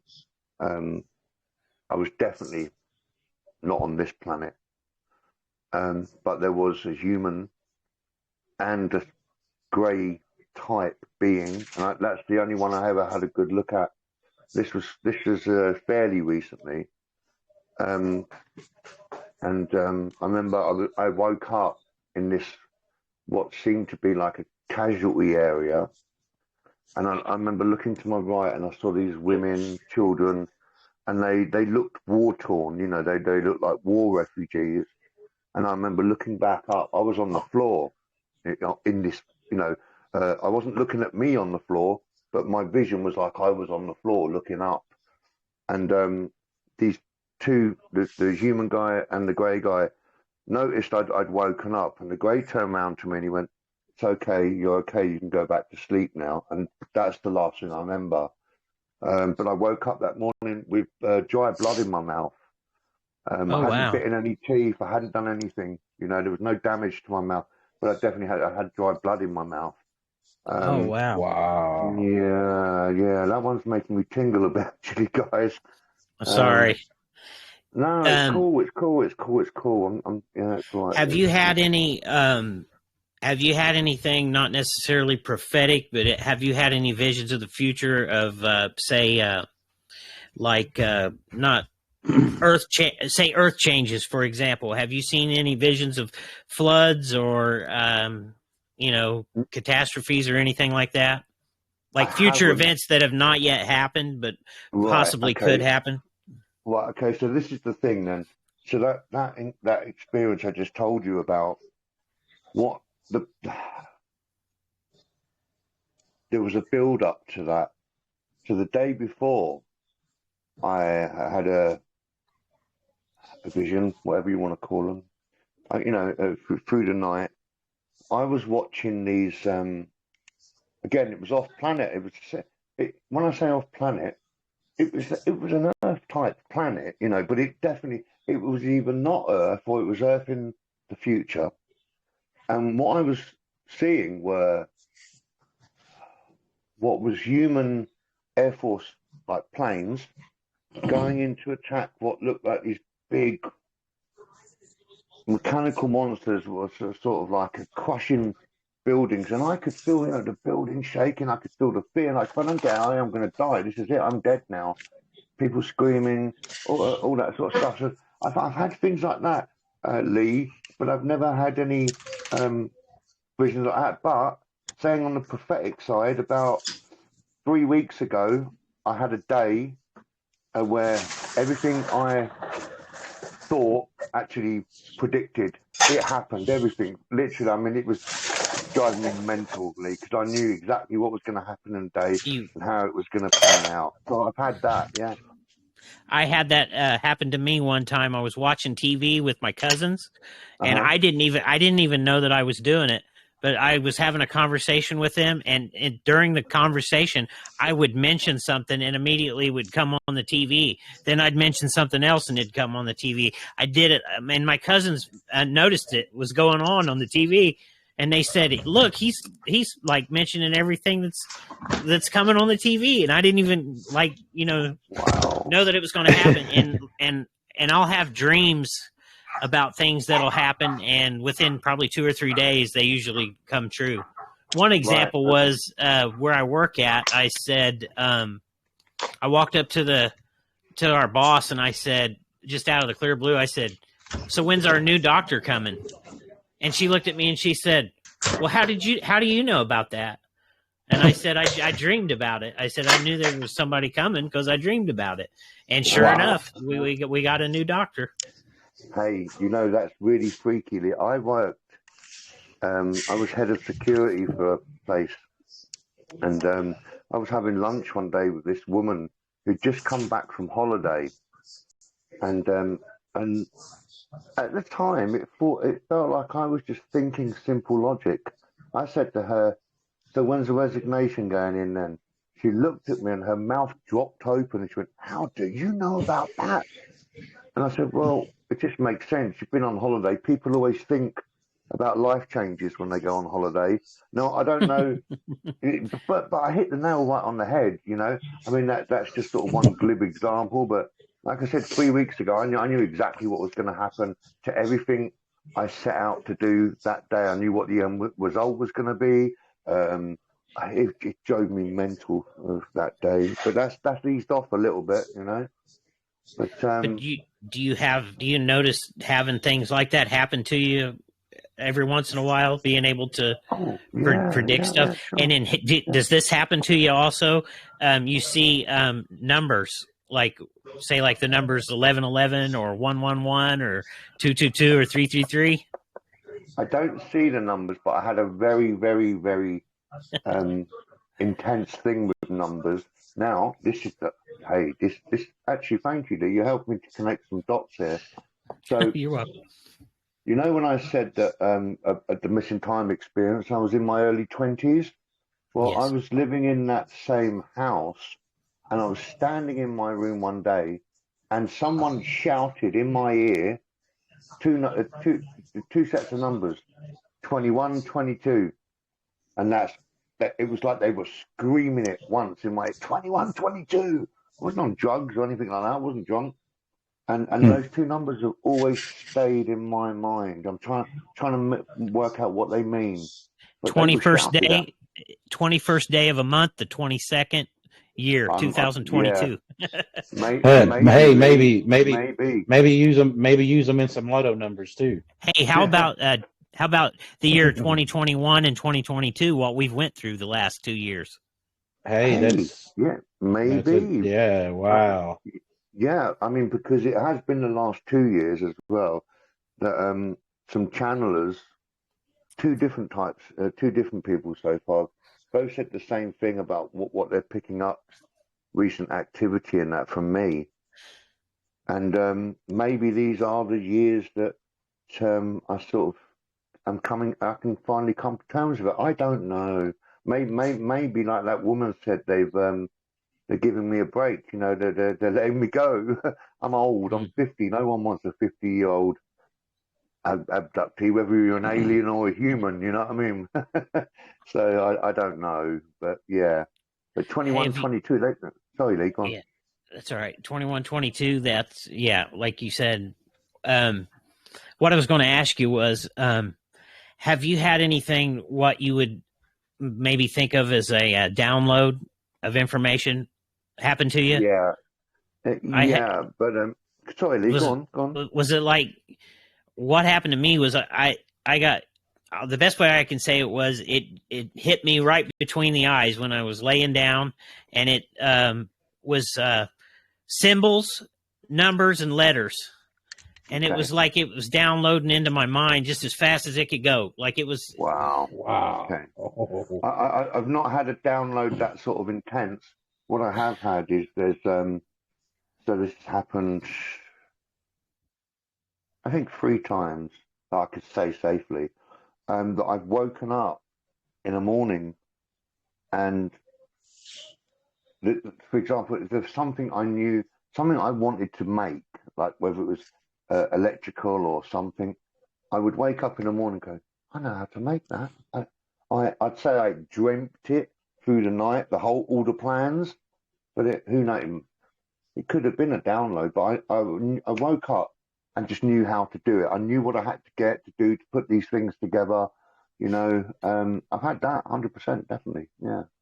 Wow. Yeah, but I've never had numbers or symbols downloaded. And I'm into symbols. But yeah, no, not as yet. No, not that I'm aware of, anyway. You're talking about symbols. Do you know anything about semantics? I think is what it's called. I may not be saying it right. It's where they use sound, and they put like they they put like sand on a plate type thing, and then they hit it with frequencies. Yeah. I think that is the key to what we're dealing with here and talking about. And the ancients knew it, and that's what the symbols are on the cave systems, with the spirals and all of that. They knew how to chant, and I heard him say if you can do it in 2 frequencies or 2. Wow. You know, we saw those videos, David, about the portal. Well, we don't know if they were real or fake, where the guy said that you could shoot, you know, if you could emit 2 frequencies at the same time, you could open a portal, basically. Okay. Right. That, you know, Lee, that thing with the funny. This is really weird. I was going to mention that sand experiment to you hours ago because of something that you were talking about, the frequencies, and that was an example. I was going to say, have you seen that sand thing where they tune it? You know yeah. And here's one for you, Antonio. Crop circles. Crop circles look like semantics, like a version of semantics that affected the crops to do that. I live in crop circle country here in the UK. I'm in the crop circle hotspot where I live, my county. Wiltshire is so I'm surrounded by other counties, but I've got Oxfordshire and then I've got Wiltshire, and Wiltshire was where some of the first really interesting symbols were turning up when the crop circle thing first kicked off. And is that where territory down there as well? You know the people that came forward and said, "Oh, we've been making them with this piece of plywood and stepping on it," and I get that. Yeah, you can do it, but I mean, these have been seen in the 60s, 70s, 80s, and I remember there was just designs that there's no freaking way that was done overnight with a piece of plywood. No way. I got to share. Oh, go ahead. No, go on, Lee, please. I got to share a story with you real quick. I'm sorry, I didn't mean to cut you off. Don't apologize. It's fine, dude. I got to go to Chicago with my mom, and this ties into the crop circle, with my mom and my wife. And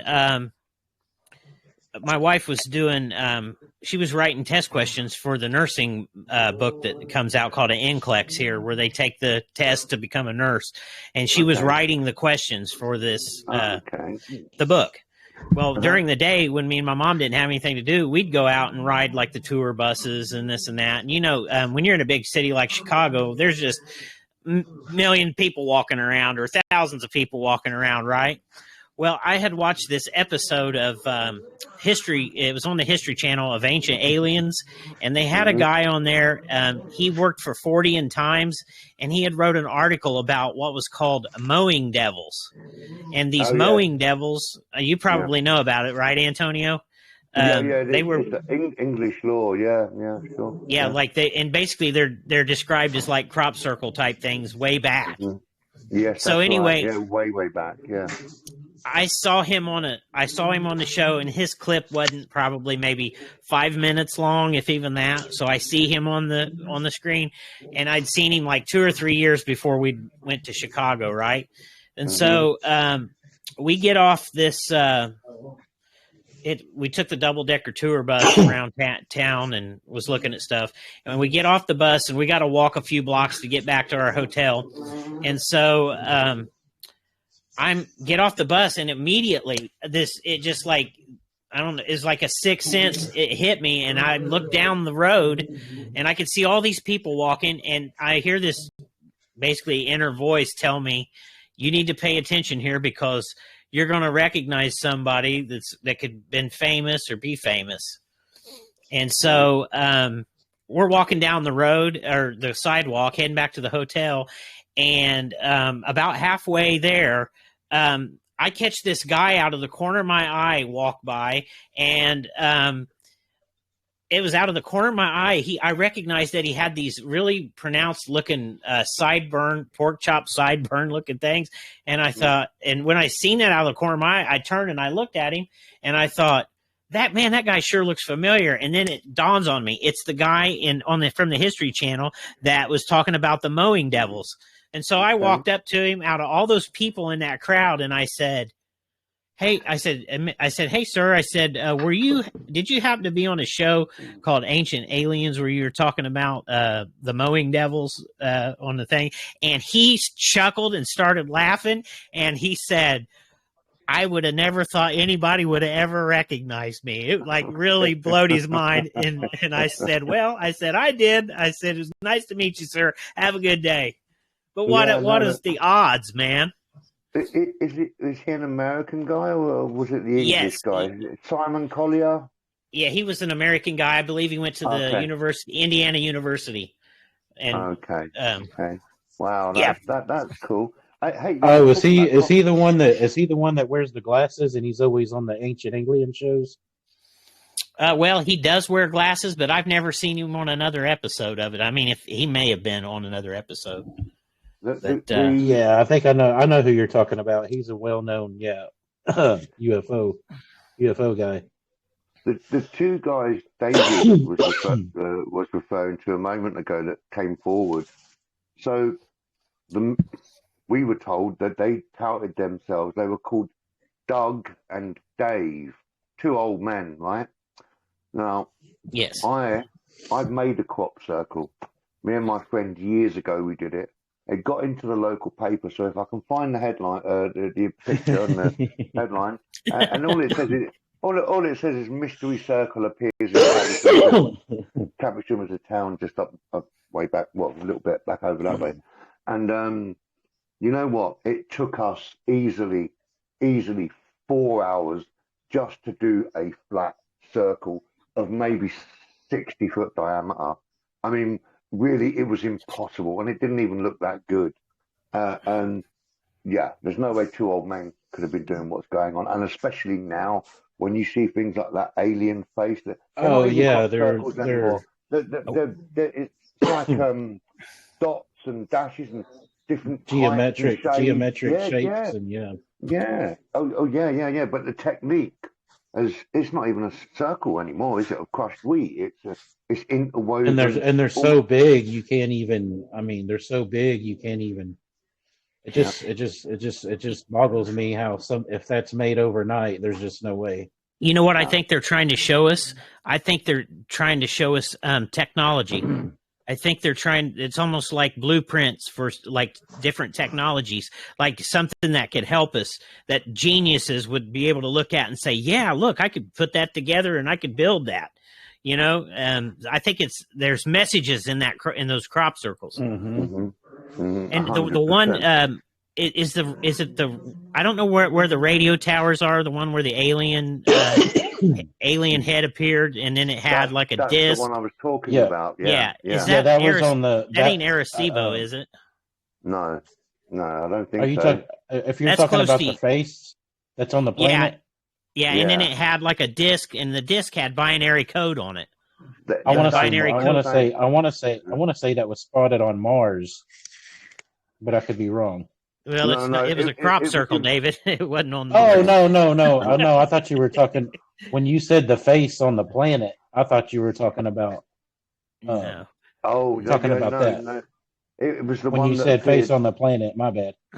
That's okay. Right next to an observatory, didn't it? It was a radio observatory, right? Right. Okay. Now, what you say about the binary code there, Lee, is what I was saying to David a moment ago about how the technique has changed. Although that disc is a circle, the way of making those dots and dashes and that, you can't do that with the old way of just crunching down stalks. You have to interweave them. You have to have them at certain heights, certain distances from each other. It's no one can do that in a pitch dark field. Like, they're touting this Team Satan. Have you ever heard of them? No, I have not. We've not heard of them. So, Team Satan are like purposely commissioned crop circle makers, and they can do everything from company logos and everything. And a lot of the circles are being put down to, I think it's all BS. It's just another smoke screen. They've done like, things for Weetabix, you know, the Weetabix logo in a field and stuff like that. But, you know, again, it takes a team of about 30 of them, like 2 whole days, 3 whole days to do these things, and they have to do it in daylight. And Yeah. they look so insignificant to some of the symbols that we are seeing, you know? I think it's a smoke screen, yeah. Team Satan, look them up. And what a stupid name. What a stupid name as well, you know.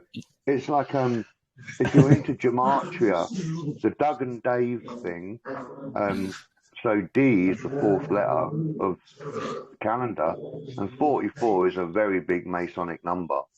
And I just think for them, you know, call them Doug and Dave, just a little bit, yeah. But, you know. Here's something about those crop circles that just come to me. They're almost like hieroglyphics. They're almost a form of, you can almost consider them a form of hieroglyphics. I bet if the right people knew how to read those and decipher those, it's telling us a story. It's probably telling us you need to wake up and take better care of what's going on here. But you know, how can we do that? I think enslaved. I think that's who helped build the pyramids, and that's why those are in the caves drawings. I've got my own theory about the pyramids, actually, David. I'd like to hear that. I'll brush over it very quickly. It goes a bit further, but I will go into it then. So, what people talk about as the Egyptians, I don't think extraterrestrials came and helped the Egyptians to build the pyramids. I think the pharaohs were the extraterrestrials. I would agree. Wow. Yeah. I think they blew were my mind there. Well, wow. That's really what I think. And again, we've been fed a lie since the day we popped out of our mothers. You know? But that's what I think. I think the pharaohs were the extraterrestrials. There's a lot of evidence that I've gathered for that one. Wow. Good point. I'll share something with you guys. I've never told anybody before, but I had a dream that they're going to discover some kind of flying craft underneath the pyramids, and it's a I don't know. I can't hardly describe what it looks like to you, but there's some kind of a flying machine that is buried under the pyramids, and they're hiding it from everybody. They know that it's there, and that there's other technologies there. Yeah. Well, look at I mean, you know about the opening in the Sphinx. Have you seen the different pictures of his head? Yes, I have. Yes. Right. Now the thing is, that guy, Hawass. What's his name? Zari Hawass. Zari Hawass. Yeah, I think he's the biggest cover-up guy going. He won't let teams in to do any research. He puts his smoke screens out everywhere. I don't trust him 100. I don't trust him a millimeter. I think he's all about disinformation, and I think they're using him as a poster boy for archaeologists who would turn around and say, "Oh no, that's a ridiculous theory," you know. Exactly. That's exactly what they're doing. I think absolutely. I think yes. He's just a roadblock. Yes, he is. Exactly. I was going to say the same thing.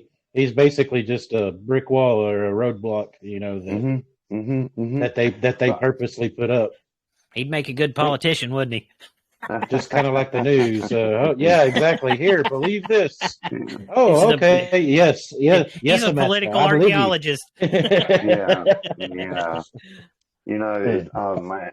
I mean, the thing is, if it hasn't already been discovered, then Lee, then once it does, you can bet your ass the Egyptians aren't. They're going to keep that so quiet. They're not going to want the US and other powers in there unless they do some sort of mega deal with a superpower for that sort of technology. Or they've already taken it.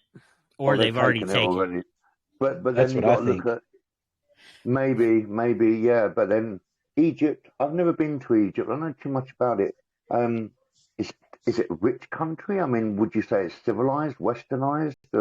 I mean, you'd think with that technology they could put some wealth into the country. But then if it's been snuffed up by the elite, they're the same all over the planet, aren't they? They don't want us to benefit from any of that. So yeah, maybe not then. Yeah, No I hope they telling. do find something though. That'd be wicked. That'd be Good amazing. question. Yep. You was talking about waking up on the floor and you could see those beings or whatever, and you knew that it was another. You knew you were on another planet, or felt like you were on another planet. I've never shared this story with anybody, but like you was talking about, you laid down and touched the lamp, and boom, immediately it was just going on. Yeah. Well, something similar to that kind of happened to me, but I laid down on the bed, and immediately when I closed my eyes, I was standing in an airlock, and I opened the door and came out on the surface of Mars, and I stood there with 360 degree vision. I had full consciousness. I remember looking at the ground and how there was it looked like almost like terracotta colored clay ground, and it had grooves like cut in it. Like I don't know what would have caused the grooves, but there was grooves cut in it. I could see the mountains, and just it looked like being in the desert, kind of where I was at. But I could see the mountain ranges away from me. Mind blowing stuff. The sky looked like it was a sandy color, like it wasn't real bright blue. Like maybe there was a sandstorm going at the time. Maybe Like Total Recall. Have you seen the Mars Portal video that someone put out? I think it came off the dark web. Have you seen that? No, I have not. Oh my God, I've got it. I'll have to go. What I'll do is I'll put it on Hunters for you guys. Yes. And I don't know how anyone can fake this. I mean, this is just really amazing. But I'll put it on Hunters along with the picture of my scar. If I don't do it tonight, I'll do it tomorrow, because it's like it's midnight here. Oh, I'm sorry, buddy. Hey, no, dude, it's just gone so quick.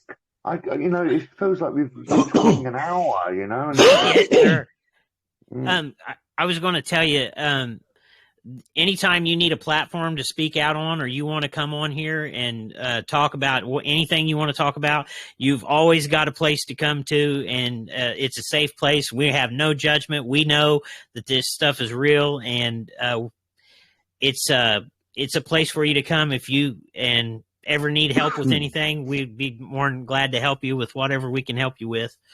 Thanks. But hey, listen, guys, I wouldn't be talking to you two if I didn't feel in my heart that you were the real deal, because I learned my lesson.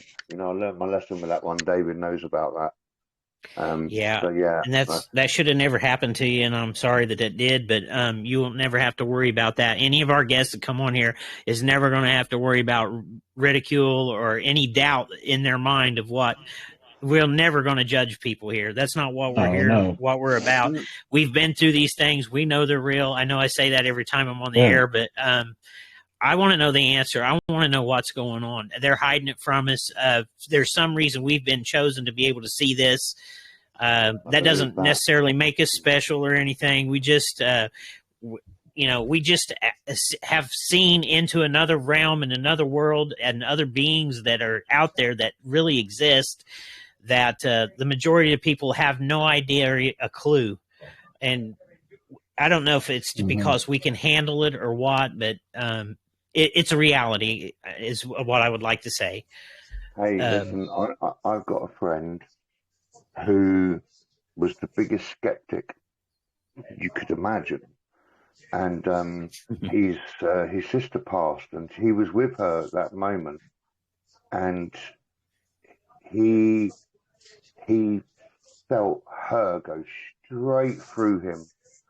And from that day on, he's come right down the rabbit hole, And I'm in no doubt, Lee. I lived in a haunted house. God, I've got a list of things that used to happen there.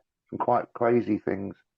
You know what, Antonio? I think sometimes the haunted house thing and this UFO or alien or whatever, this astral stuff, I believe it's all interconnected.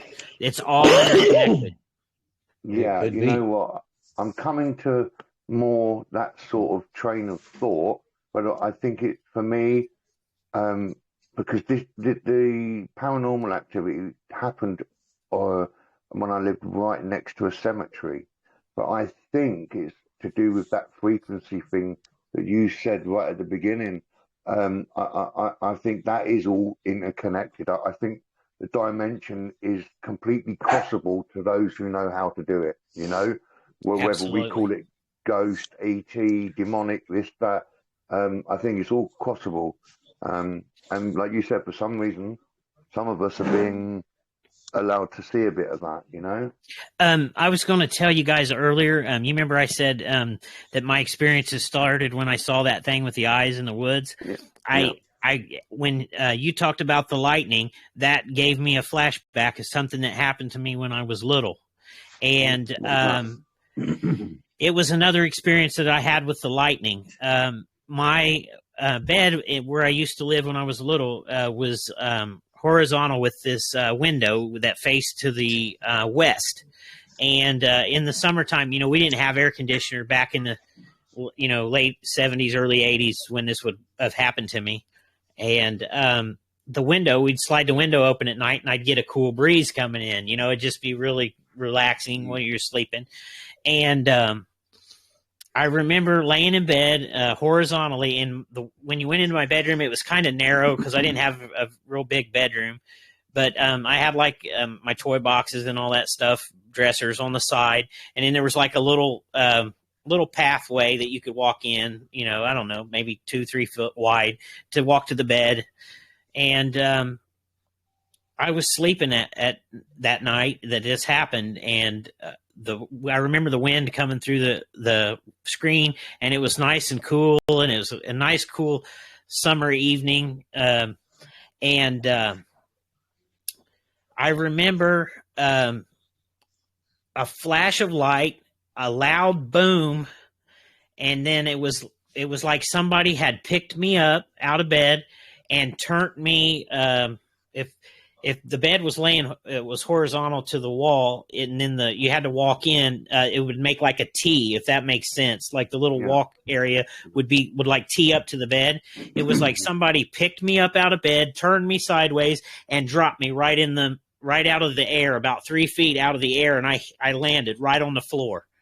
As soon as the boom hit, I landed on. I remember seeing the flash of light and hearing the boom, and then I just fell out of the air straight onto the floor. And the weird thing of it is my dad was a Vietnam vet. So, they would walk point it, or, they would be up at night watching, like on fire watch, like they would be watching for the enemy or whatever. Well, my dad would get up at night every night. If he heard anything, he would be up looking out the windows and the doors. He's always protecting us, basically, Right, okay. Because that's what a soldier does. And so anyway, nothing ever get past him. Never would get past him. And that night that happened to me, nobody woke up in the house. There was nobody awake. He wasn't awake. Wow. He wasn't awakened or anything. Mm-hmm. But that's the second time that I've had the lightning flash and the boom. I really do think that is them hightailing, and the boom is sonic, or created by the energy buildup. And I just think it's what it does to the atmosphere of our atmosphere or planet when they have to move quickly, like a sonic boom. Yeah, a bit like that. Yeah. I mean, my brother had a similar experience to you, Lee, where he was dropped back onto his bed. He was a young boy at the time, so it terrified him. There was something else that happened as well. I won't go into it yet. I'll talk to him first if he's okay with me talking about it. Maybe we'll do it another time. Yes, sir. I know. Yeah. Well, I didn't mean to share all my experiences, and I didn't mean to tell all the stuff that had happened to me, but a lot of the stuff that's happened to you is pretty similar to some of the things. Lee, it is so good. It's so good to just to hear, and I know by the way you talk, what you say, you've been through the same thing, and I don't get a chance to talk to people that are really genuine like you or David, and it's just been a pleasure for me. I really hope. Look, I'll leave it down to you guys when you want me to come on and talk about something, because I've got loads of stuff. I'd be calling you every day saying, yeah, look. So but I'm always willing any day to do this. Yeah, please. I hope so. Yes. Yeah, I really thank you both and you, Lee, so much, because hearing what you've been through, just not that there's any doubt in my mind these years, but it's just really good to know that someone else is going through this. I mean, well, I don't have. We don't have anything to gain from telling our stories. I mean, it's not like we're gonna. We've got everything to lose, really, when you think about it, haven't we? But absolutely, and you know what I like about, I don't know if you know who Steve Istall is. He's got a show called How to Hunt, where he talks about Bigfoot and all the people coming forward. Well, he's the one that inspired me to start telling my stories, because I didn't never really talk about them. I started talking about them at a place called Crypticon in Kentucky, where they was going to tell Bigfoot stories or whatever, and nobody in the room wanted to stand up and tell their stories. So I thought, I didn't just drive 4 or 6 hours away to come here and not hear people's stories. So I got up in the middle of the thing, and I was the first one up, and I told my story. And that just like started the whole ball rolling in the room. The thing of it is that there's people out here that have been, you could say, kind of suffering with the not being able to talk about these things, because when you don't have anybody to talk about it, you just bottle it up, and it just becomes frustrating. You want to get this out. You want to talk to people that have experienced it. And, the way they have designed the conspiracy word and theorist and all of this stuff, and even put stuff in movies to throw people off to say, oh, well, you saw that in a movie, when you actually really experienced it. And it was all designed that way to hide what we're going through. Yeah, it's all part of this big lie. Sorry, Lee. But for all of us to get together and become an army of one, they can't stop us getting out the truth. And when we start putting the puzzle pieces together, the picture's gonna come out eventually. Mm-hmm. And if enough of us get it going, get the ball rolling, then they can't stop all of us. They could probably just get rid of us with the technology they have, but I think it's a good thing, and I think it helps a lot of people. Sorry, Antonio. I just had to say that. No, Lee, I'm it's very well said. It is. I'm totally agree with you. The thing is, I would like to think, Lee, that, let's call them they, whoever are up there, the bad ones that are running this show, I'd like to think they're starting to get rattled. But then when someone does get rattled, they normally do something irrational. Absolutely. Mm-hmm. Yeah. But I'm with you 100%. But hey, we all could. We all did the same thing, sure. I don't think I'd like to see it in my lifetime, but who knows? But but they always get desperate. People always get desperate when they're being found out, and that's when they do stupid shit. When you start backing a dog in a corner and he gets desperate, he's going to come at you with everything he's got. Exactly, dude. And I think being ready for that wouldn't go amiss with a few other people. I'm prepared. Hey, listen, I'll admit it. I'm ready to bug in or out if something crazy happens. Antonio, I can tell that these experiences have bothered you to, like you said, you just wish that they would go away. But I think what I feel from you is that in this realm and all this stuff that's happened to you, you're a warrior, man. And I don't really think you have anything to worry about, because if they would have wanted to get you or do something drastic and hurt you or in any way, that they would have done it. And they would have done it with extreme prejudice, and you wouldn't be here telling us to tell. There's something about you that is very significant and important, that they don't mess with you, and you're a special human being in that aspect, that you are allowed to see into that realm. Hey, the warrior thing. Yes, sir. I'm not the type. The astral warrior. Yeah, well, I'm not the type to ever float my own boat, but not part of my life. I've always been, since probably the time I could think, I've always been into military history, warrior battles. You know, I feel big empathy with warrior symbols and swords and stuff like that. You know, I mean, it's just like, yeah. So maybe you got a point there, Lee. Yeah. Yes. Well, I hope When it's you like was that. when you were a kid, were you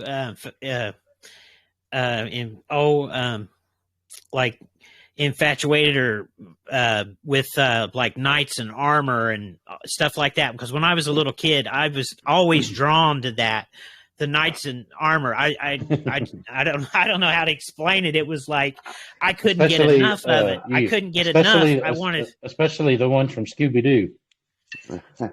well, I remember seeing like the knights and the armor like in the museums, like over in England and stuff, like on In Search Of, the old show In Search Of in the 70s, and I just couldn't get enough of seeing stuff like that. That armor that those people wore and those warriors back then, they looked like they were big, man. Like some of them looked huge. Yeah, imagine how heavy. They had to be pretty strong. Me and my friend, we've got a little collection of swords, and we've got some knights' helmets and stuff. Yeah, no, Lee, I've been not just fascinated with knights. David knows I still am fascinated with knights and stuff, but just not war, but fighting.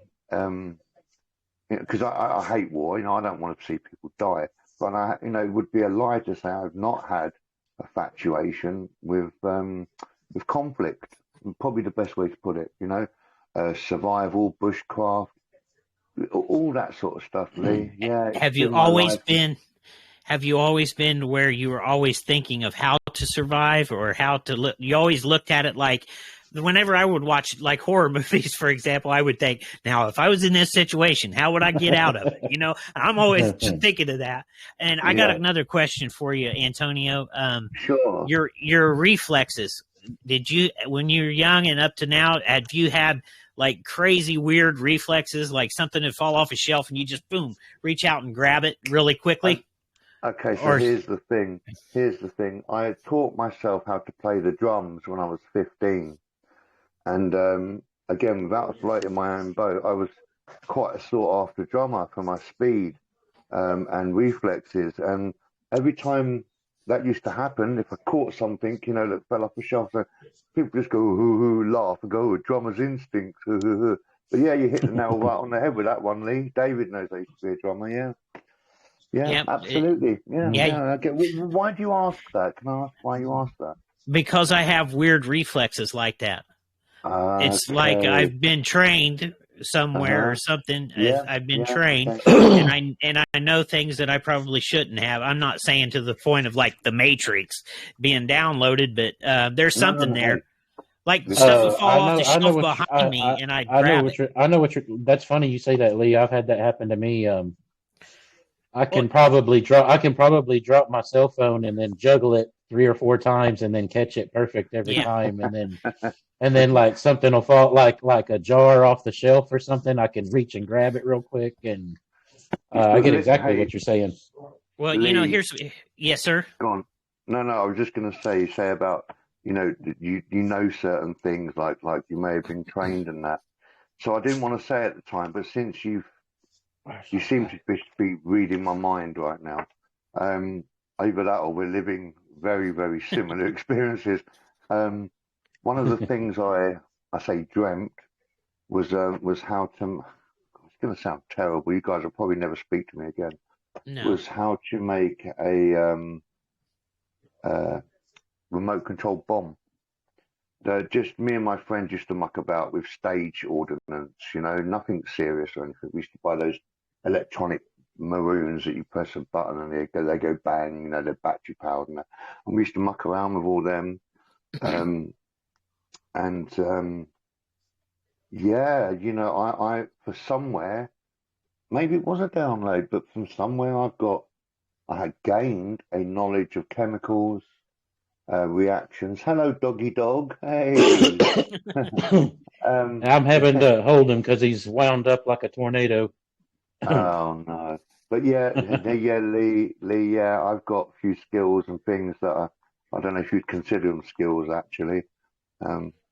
well, put it Gifts. liberals would, Gifts. you know. Yeah. Yeah, okay, gifts, yeah. Gifts. Yeah. No, Lee, yeah, absolutely. It's really good having this conversation with you because both of you guys. But yeah, because it can get a little bit like, am I just fucking? Sorry, I didn't mean to swear, guys. No, that's okay. Am I just like? Is all this just me being crazy? You know. But then when you hear people talk about boom, the exact same thing, same thing, and and it's yeah, that's a gift in itself. That's why we do it. That's why we do it, brother. I thought the same thing with all my paranormal stuff. I was like, man, I must be going crazy, and then until you see it with your eyes and then you think it even more, you don't even want to talk to nobody about it. And, we don't want that, because that just keeps us all quiet. Yeah, no, absolutely. Well, guys, I'm sure you're getting tired over there, Antonio, and we've been on for almost 2.5 hours. So, wow, let's call it a show, guys, if that's okay with you guys. And thank you, man, Antonio. it's been a wild ride, Antonio. I feel like me and you've connected on a few things. Hey, that's exactly how I feel. I told you, hey Lee, I told you, man. I was like, you're gonna love this dude. Lee, thank you. Sorry, I was just going to say I've got so much more to talk about experiences, and I know you have, so I'd love to do it again. Absolutely, whenever you want. Yes, we'll be in touch with you, and we'll do that. We'll get together and be on the show. This show, we have met some really awesome guests and people out there in the world, and we all share one thing in common, and that is, we've all had ridicule and. We lived in silence for a while, but now it's time. Mm-hmm. For some reason, it's time for us to start talking about it. David, I want to say thanks to David for getting you on, Antonio. I mean, he is awesome. I felt like I've known you my whole life, Antonio, and you too, David. Thank you, brother. That's exactly how I talk to David, and exactly how I feel I can talk to you, Lee, now. Yeah, yes, sir. I knew. I know. Hey, I could tell right away with Antonio as well when we first talked. Hey, Antonio, I'm going to make you admin on our Telegram, Hunters of the Paranormal channel. I'll add you as an admin so that you can put whatever you want and invite whoever you want to our show. Well, we do a lot of pictures, man. You can post you feel free to post whatever. Guys, that's really, really, really, really nice of you. Hey, look, I will take that gift and I'll gift you back with some real good stuff on there. I promise that. Yes, sir. Okay. All right, guys. Okay. Well, it's been a pleasure, Antonio, and thank you, David. Pleasure. Yes, sir. And, thank you, David. Yeah, thank you, David. Keep in touch, brother. Yeah, we're going to play our. Anyway. I'll check you on a chat tomorrow. And Lee, yes, sir. I will put some things on that you will like, some personal photos and stuff. Okay, bye. Awesome. I'm going to play our outro music and say goodnight to you guys, okay? Have a good one, guys. Good night, fellas. Good night, guys.